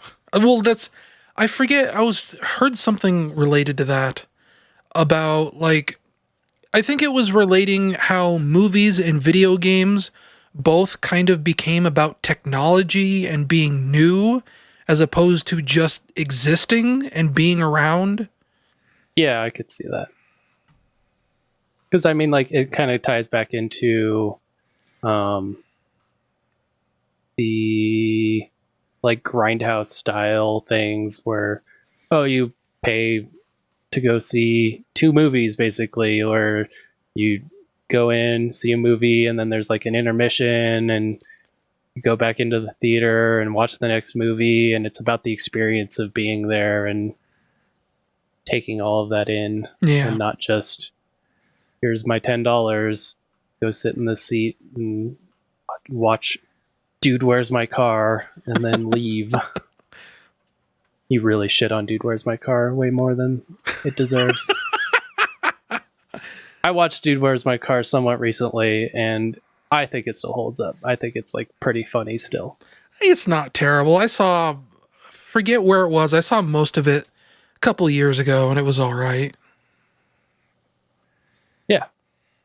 So yeah, A Year at the Movies by Kevin Murphy. Check it out at your library. Okay, Murph. Hey, Murph. And that is all I have in me. I guess I've technically tried reading a book recently. Oh, I don't have my Firefox tab open. Tried reading a graphic novel series that came out. I guess it originally came out in like the 1950s or 1960s, but it was localized into Spanish first. It was originally written in Spanish, I should say, and it was not localized into English until like last year or the year before. It's this really interesting science fiction story called The Eternaut. Again, graphic novel, black and white even. I'm not super far into it. I think I'm halfway through, or like a quarter of the way through the first volume of 2. So probably like, I don't know, 50, 60 pages. And it's really weird and interesting. I hear it goes like really crazy places like time travel and whatever else. But the way it starts out, it's this group of friends sitting up in an attic playing a card game. And it's like the middle of winter. They say it's very cold outside. So because it's so cold outside, they've hermetically sealed the house to keep the heat in. And what ends up happening outside is that this very strange snow begins to fall. They say it's like phosphorescent. It's glowing in the dark. And whatever this snow touches instantly just dies. So they're in this situation where they're trapped in this house, and there's this super deadly toxic snow falling outside, and they think that like literally the entire world is dead because they hear like cars crash and everything else. And they look outside the window and there's just like bodies in the streets. At one point, one of them is like, oh, I got to get home. I got to get to my family. I got to see if they're okay. And he runs out of the house. The snow touches him and he falls over dead instantly. So it's kind of about surviving this disaster, this phosphorescent snow, building like suits to go out into the snow and scavenge for items. And then it kind of turns into like this zombie novel where, you have to be afraid of the world out there. You have to be afraid of other survivors, because it's every man for himself. And we have to we have to find guns, we have to find weapons, we have to find food to, be the last people on Earth, basically. And it sounds like it only gets weirder from there. Huh. Sounds cool. Yep. The Eternaut. I forget who the author is, and I'd have to open Firefox to check because I was actually reading it online. Which is to say, I don't think it's free to read online, so we'll just leave it at that. But I did find a place on the internet to read it at, and it's out there if you want to see it. But I guess that's the end of the podcast. I guess we've run out of things to talk about. Yeah. Only 2.5 hours later. Basically. Yeah, it's past my bedtime. I need to go to sleep. Well, thank you very much for being on this podcast. And aren't you glad we didn't do the first part as well? I am very glad. And so is Melissa, who has texted me a few times, like, when are you finishing? You've been down there like 2.5 hours. Yeah. So what have you got going on that people can check you out? I know when you originally wanted to be on this podcast almost 3 months ago, actually more than 3 months ago, you were getting music started and stuff like that. Yeah, that really fell to the wayside. Yep. As my projects tend to do. It's just hard getting stuff like that started. It's hard maintaining it more than anything. Like I can start stuff all the time, but then actually like finishing it and making it a polished. Habit. Yeah. So I don't really have crap going on. And you're not really on Twitter or anything. Yeah, I mean, I don't really tweet. I look at Twitter sometimes. Yep, but that's about it. I notice I get one favorite from you like every 2 months. Yep. I've been separating myself from social media progressively more and more. Which is honestly just healthy. Yep. Yeah, I pretty much just consume content, and then occasionally I will try to write a song or something. I've been writing a song with a friend of mine, and we'd like to maybe get it to a spot where we could like record a video or something, but it's a ways off, so nothing really going on in my neck of the woods. Yep. Well, that's fine. I feel like everyone feels like they have to do something like that. Like they have to turn hobbies into side gigs that they can make money off of. And sometimes, you just you want a real hobby, just something to have fun with. Yeah, it really sucks the fun out of it. I mean, that's like the last time I was on here, I talked a lot about how I was streaming on Twitch. And not long after that, I stopped streaming on Twitch. Yep.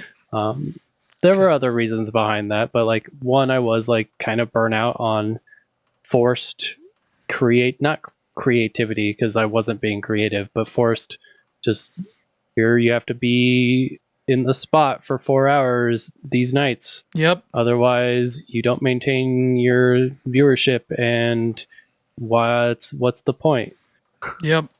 So, and then like I bought a house, and Oh yeah, that took up a lot of effort.